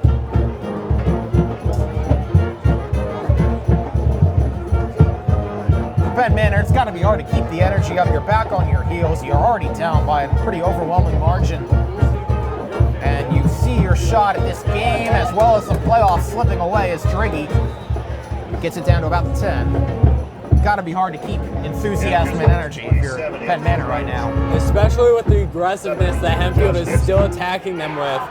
Hempfield hasn't given up. They're still pushing Penn Manor. They're not going to give up until the last whistle blows. Yeah. So Penn Manor has to answer. They have to create the energy themselves. They have to make big plays on defense and offense to not only stop Hempfield, but to boost themselves. They got 4 receivers out wide. Driggy stands behind Peters. A little miscommunication there as he turned around and Driggy came the other way. And as Peters tried to make something out of nothing, he got brought down to the 15. By number 44, Jared Musser. Jared Musser brought him down, the linebacker. And we'll come down to the final minute of this third quarter. It's going to be 3rd and 11 upcoming. And we'll see what the Black Knights decide to do.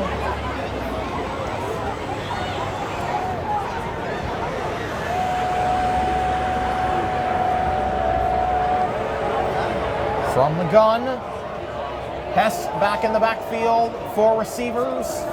The usual cast of characters. Peters looking left, fires. Hostetter makes the catch, but then gets blown up pretty quickly.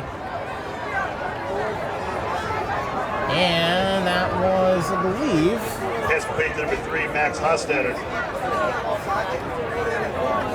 Making a tackle, number 21, Logan Legenstein. Legenstein, who they targeted on the deep ball on the tackle, and O'Neill will come out again to attempt his 3rd field goal of the night. He's 1 for 2 so far. Connected from 39, had 1 deflected from 36. That was no good. And that'll take us to the end of the third quarter. The third quarter, your score, Hempfield 30-6 is the score. Hempfield keeping their slim playoff hopes alive with a potential victory tonight. That would be near impossible for Penn Manor to come back from if they can make it a 4-possession game, which a made field goal by O'Neill would do. But Penn Manor got to try and stay energized, see what you can do. See if you can, even if you give up the score here, see if you get something going on offense and just try to pile up some points and see what happens. that Penn Manor needs to get something coming into this fourth quarter. And they can no longer go with their game plan of throwing it short and getting those short gains. They don't have time for that anymore. They need to get it down the field and get it down there quick. Sweet Caroline playing once again. A very sweet night for the Black Knights to this point. And they're hoping it continues for 12 more minutes in this, the 9th of 10 games in the regular season for the Black Knights football team. They'll have a huge test next weekend against Manheim Township, one of the best teams in the state. A game they will have to win to make the playoffs. But for tonight at least, they look well on their way to their 4th win of the season. Pending this kick by O'Neill to start quarter number 4. Almodovar back in as the holder. Ben Marinas is the long snapper. High snap brought down, and O'Neill is able to, no, he didn't make it. He missed it. Just wide right on that one. And Nick O'Neill was rushing that kick because had a bad snap that was handled very well by the holder, but the outside of the line for Penn Manor was coming in quickly, and he needed to get that off when he did.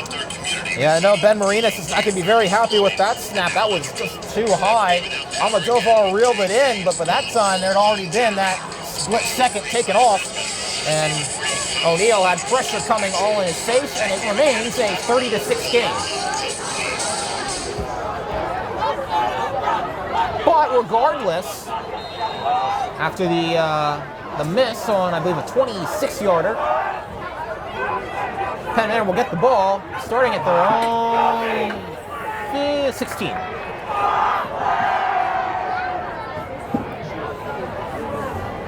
Actually, no, they're at the 20, my apologies. This is another quick throw. Just a theme tonight. Josh Gibson. That was a 30-yard field goal attempt by O'Neill that was no good. But we'll have to see, and I agree, Jase. They just can't afford to keep this quick passing game going. They've got to get 3 touchdowns, 3 two-point conversions, and they really haven't been able to stop Hempfield too much tonight. So if they're going to get back in this game, they got to score basically right now. Yeah, and Hempfield's student section actually has sort of made a statement of their own. Over half of them have left already. They sort of are assuming that this game's in the bag. They don't have to stay anymore. Yeah, now it's kind of been a theme over the past couple weeks, that blowout against McCaskey, and maybe another one tonight. This is a quick pass over the middle, again to Gibson, who, I don't know how many catches he's had tonight. He had number 2, Josh Gibson. He had 18 coming into the night. Connor Esslinger. He has got a lot more. He's definitely close to almost doubling that number. Yeah, he has been. This was fantasy in a PPR league. You'd want Josh Gibson on your team tonight. But anyway, Ross again has Gibson behind him. This time gives it to him and going nowhere. That defensive line has played outstanding tonight. They've kind of been overshadowed by the play of the secondary, but Devin Shorter, Connor Elslager, Max Grube, the sophomore, Burkhart, Iandolo, all in there have made plays tonight. Yeah, this defensive line has been instrumental in Hempfield's dominance defensively. Penn Manor can't get anything past them. Yeah. If they try to pass, then they're getting pressure on the quarterback. If Penn Manor tries to run, they're getting to the running back very quickly. Jimenez again stands at midfield. Gale moves around a little bit, and it's going to be a bouncing ball, and Jimenez will let it go, and it's going to go down, roll dead at about the 48 of Hempfield. Just has not gone very well for Penn Manor tonight. Last weekend, they won 37-6 over Elizabethtown. If they give them another touchdown and a PAT, there we have 37-6 deficit.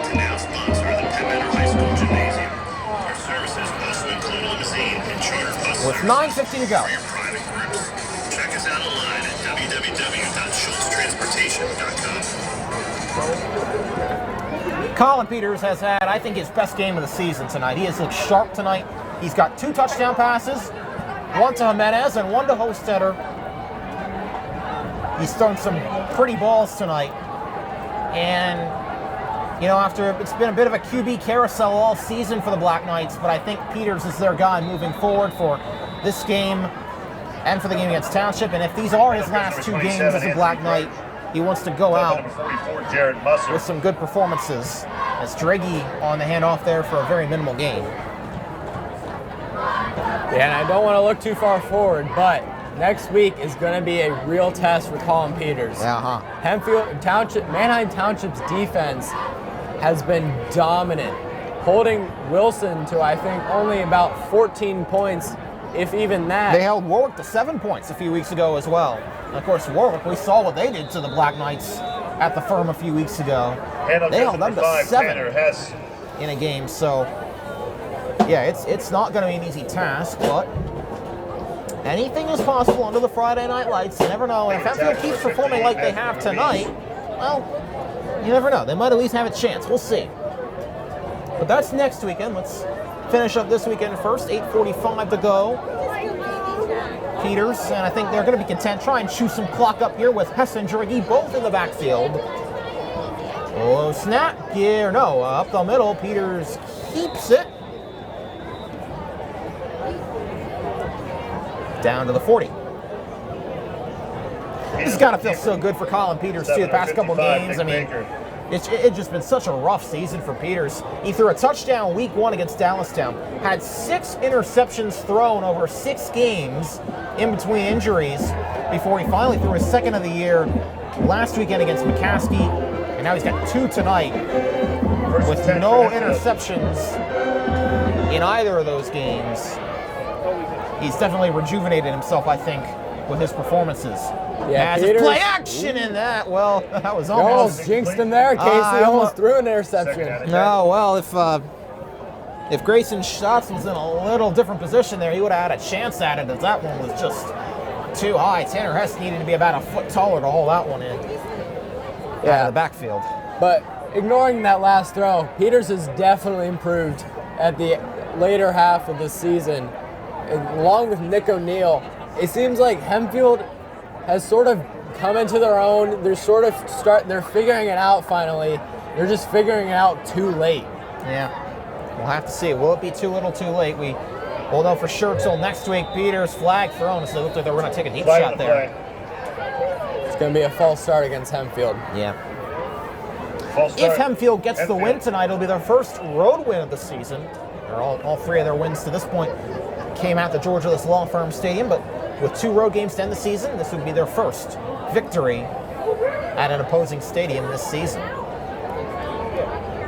And now, you just have to think. I mean, I know we don't live in the what-if business, but some of those early games against Manheim Central, Central New York, games that Hempfield had a chance at, if they just found a way to win and pull out a win in those games, we could be thinking of Hempfield a lot differently right now than we are, as Peters takes a shot, trying to get separation, and incomplete, just over the outstretched fingertips of Shand. Yeah, even just one of those games, and Hempfield's potentially in the playoffs following a win tonight. Yeah. So it's those close wins or those close games that you just can't pull out. Those are the ones that are going to kill you, and the ones you're going to remember when it comes to playoffs, especially if you're not in. Yeah. Last year the Black Knights went 5-5 and made the postseason. They'll have to do that again this season. A win tonight would put them up to 4-5. 3rd and 15 from the 45-yard line. Got 2 backfields, and they split Hess to the slot. And Draghi flanks Peters to the right. And they'll just play conservative, give it to him up the middle. And that defensive line for Penn Manor making the stop. Stop at number 60, Ben Weaver. Ben Weaver was in there. Also saw number 24, Hunter Hoffman, and Jared Musser in there in the pile. And Hempfield's going to have to punt. It's been a rarity tonight. 4th down. 4th down, and they call on number 4. Yeah, Hempfield's definitely sort of put it into first gear. Just going to try and cruise through the end of the game here. Yeah. Only doing runs, not really throwing too much, and they're just going to punt it, try and pin Penn Manor back, and see what they can do. Another bad punt by Saunders. I'm not really sure what happened there. That one looks like it went off the side of his foot, and it goes out of bounds. Minimal gain on the punt there, as far as change of field position goes. Not been a great night for Saunders. Not quite sure what happened there. Gotta wonder if Saunders' lack of punting this game has sort of made him cold on the sidelines. Well, we've talked about the cold. His leg might not be warmed up. We'll have to see. I know, obviously, he'll hope for a bit of a bounce-back game next week, and thankfully tonight they haven't really needed him. 10 for the Comets from the 38-yard line. And sometimes in this weather, the ball is harder to kick. That's something we don't talk about a lot. The ball can be a little harder to kick and even punt, too. Maybe that's something that Saunders having to get used to as a first-year punter. A lot of the games for Hempfield have been in relatively mild weather. This is probably the coldest all season it's been so far. That's a statement as Braz goes down the field and making the grab, I believe. Yes, making the catch complete to number 17. was Murr.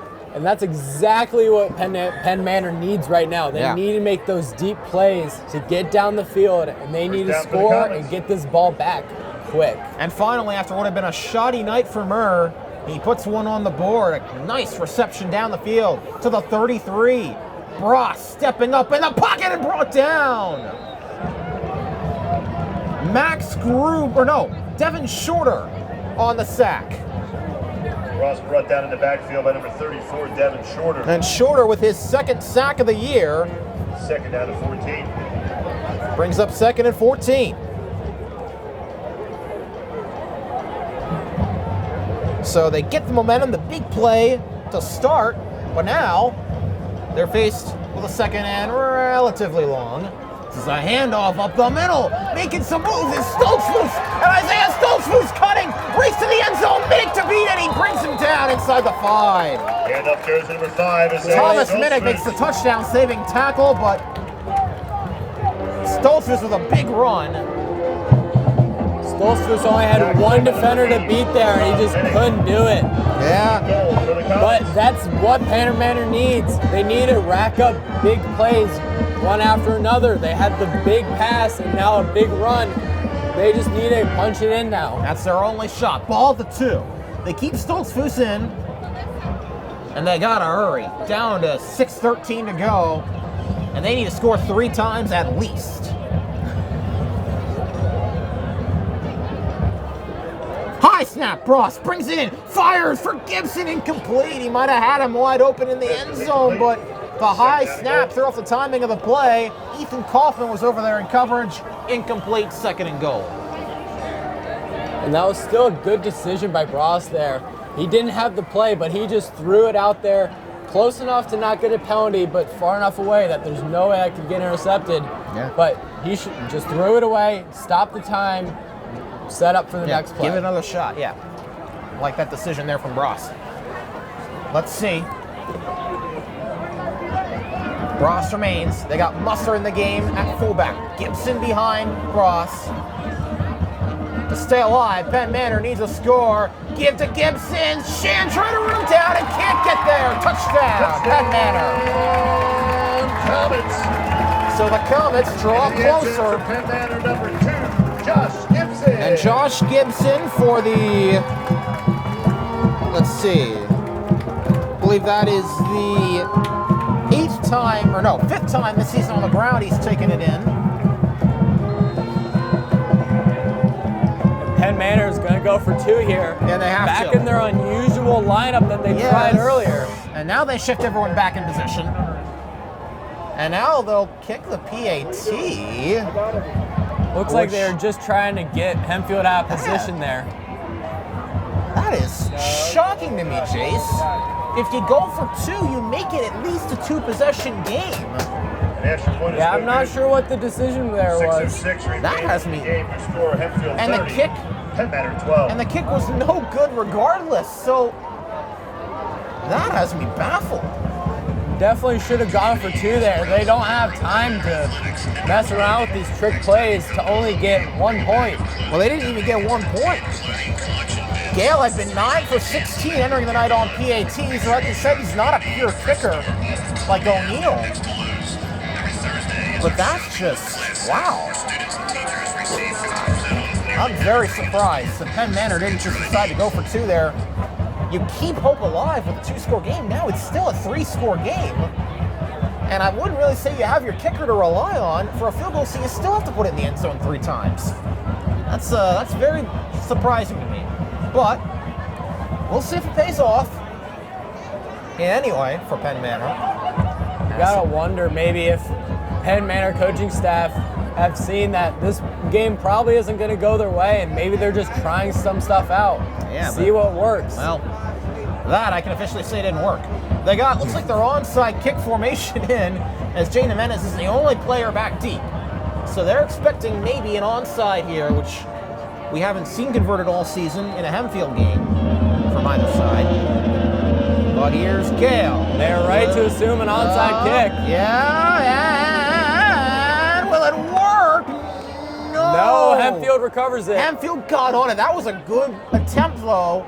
They let it hang. Max Grube falls on it. It was kind of a high hang kick, got over all the reinforcements, and then it was a foot race. Penn Manor tried to chase it down, but Max Grube was there to fall on the bouncing ball, and Hempfield has the ball at the 25. That was a great kick from Penn Manor. Yeah. All of Hempfield was up close, and they were expecting a kick to be short, and just kicked it right over top of them where they were not expecting it to go. Yeah. Made it very close for their guys to get there, and they just couldn't make it. And if that would have worked, that would have put Penn Manor in great field position. But it didn't. And now we'll see Hempfield going to try and chew some more clock up now. And Peter's going to roll and look to throw, and he's got a man. It's Hostetter. Hostetter having a big night. Peter's pass complete to number 3, Max Hostetter. Brought down by number 2, Josh Gibson. Josh Gibson brings him down. Gain of, looks like 6 on the play. And now there's an injured player down. And I think that's Gibson on the tackle on Hostetter got hurt. Yeah, Penn Manor medical staff has been a little too active tonight for their liking. This is the 3rd time they've come out, and they'll attend to, I believe, Josh Gibson. Now he'll jog off, so he looks to be okay. That temporarily stops the clock, though. Might have had the wind knocked out of him from Hostetter landing on top of him. Well, I'd agree with that one, Jase. As Hostetter, who stands at 6'3", 230, not exactly a little guy. Yeah. Was a gain of 11 on the play, by the way. It was a first down. Inside of 6 minutes to go. So let's see. They'll send Hess out wide. Hess out wide. Jimenez in the Tanner Hess out wide. Jimenez in the slot, and to give to Draghi. Anthony Draghi gets met by Aaron Gale right at the line. Version to carry. Stopped by number 7, Aaron It was a Gale. great defensive play by Penn Manor there to stop him right at the line of scrimmage and not give him anything. But I think Hempfield's also content with that at this point. Anything to keep this clock churning and preserve this victory. Currently a 30-12 advantage.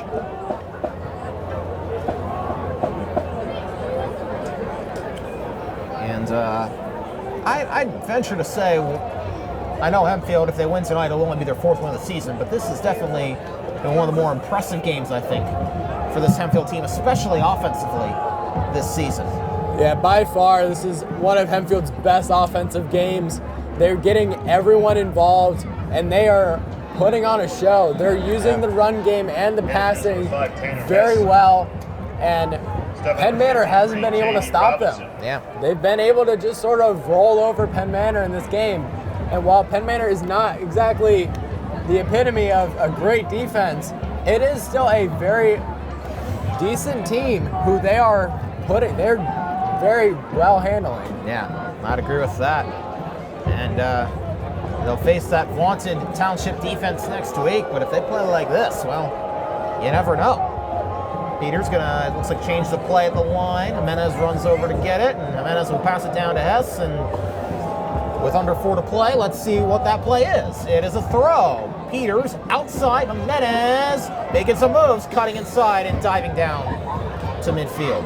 Pass complete to number 11. That's a great job by Jimenez in the open field there, making 3 guys miss him and just gets caught by the shoelaces by that last guy. But he gained a good amount of yards where he was dead to rights from his defender and just made him miss on the tackle.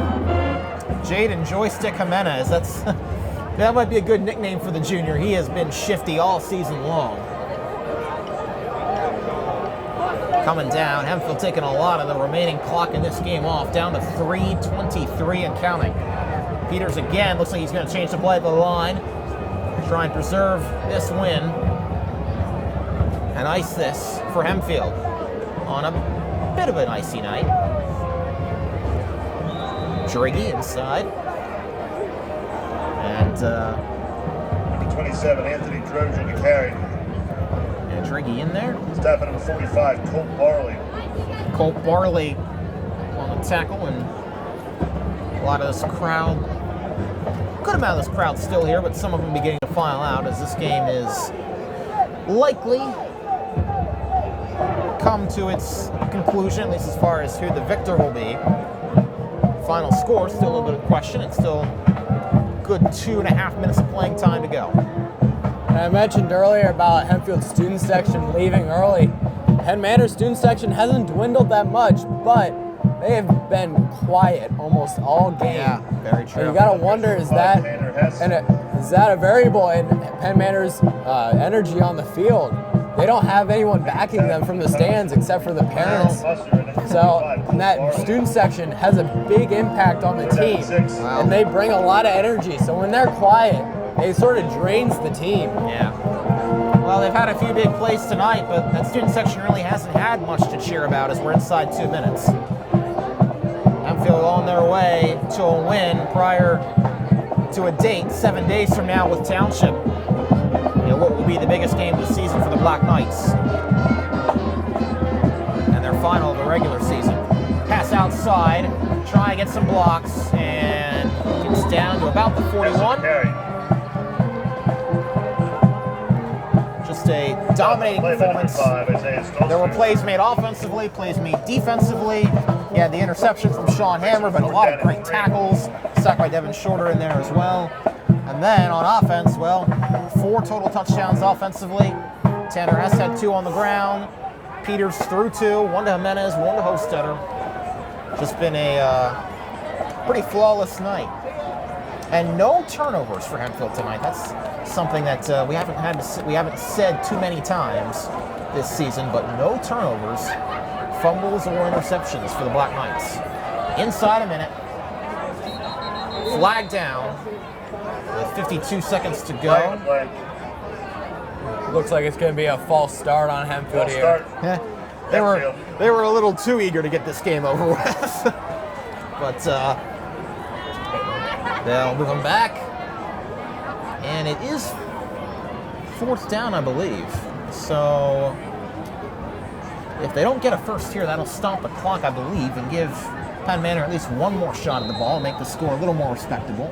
Yeah, Hempfield now in a 4th and 8 situation, wondering why they wouldn't just punt it away to get it down the field. But they're going to try and go for it and get that first down to kill the rest of the time. I mean, at this point, you don't have too much to lose regardless. Likely will only be a couple maybe deep shots to the end zone. Actually, Peters! Well, that works. All right. Little quick kick, Colin Peters. Nice one, too.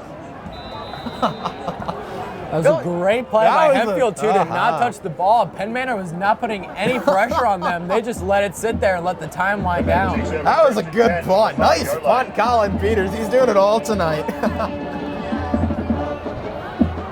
All the way down to the 5. Zebra pulling out all the stops tonight on that in that department. All righty. So, with 41 seconds to go, Penn Manor has pretty much the entire field in front of them to work with. Let's see if they do anything with it. Penn Manor's got to go deep here. They've got 4 wide receivers out wide. They need to throw it out there, and they do. They do, but it's a short pass to Gibson. And ridden down, and we'll see if Penn Manor... Josh Gibson. Well, Luke Ross is a player, and he's saying to the team, hey, we want to keep playing. We want to play out these final 20 seconds, so that's what they'll do. 20 seconds of counting to go. Ross takes a snap with 16 seconds to play, outside to Murr, who is brought down. Max Grube rides him down. And that, well, actually, no, it wasn't first down, so that actually stops the clock, moves the chains with 8 seconds to go. Let's see if Penn Manor decides to do anything. They got maybe, I think, one more play. And Hempfield's dropping back deep. They know that the Hail Mary is coming. Oh, no. Well, Penn Manor throws it short, but that's going to be the end. yeah, incomplete, end of the game. That's the end of the And game. Hempfield Your final score, Hempfield 30. takes the victory. They 12. move to 4-5. They beat Penn Manor tonight, 30-12 on the road. They come in their first road win of the season, and they showed a little bit of everything tonight. Jase, final thoughts from you? Yeah, this is by far one of Hempfield's best games. They had it all. They had great offense and great defense. And I think if they can keep this up and improve a little bit on the mistakes they had, some of the penalties they had were unnecessary and hurt them. If they can eliminate that, they have a real chance against Manheim Township next week. Well, it'll all come down to that. The final game of the regular season will be against Township at Township. And that's going to be very fun and interesting to watch. But for tonight, Hempfield are the victors. Our producers, Grace Monos and Sarah Vanderlaw, my colleague, Jase Gibbons. I'm Kasey Kreider. You've been watching HST TV 7's coverage of Hempfield Black Knights football, where tonight, the Black Knights are the victors at Millersville.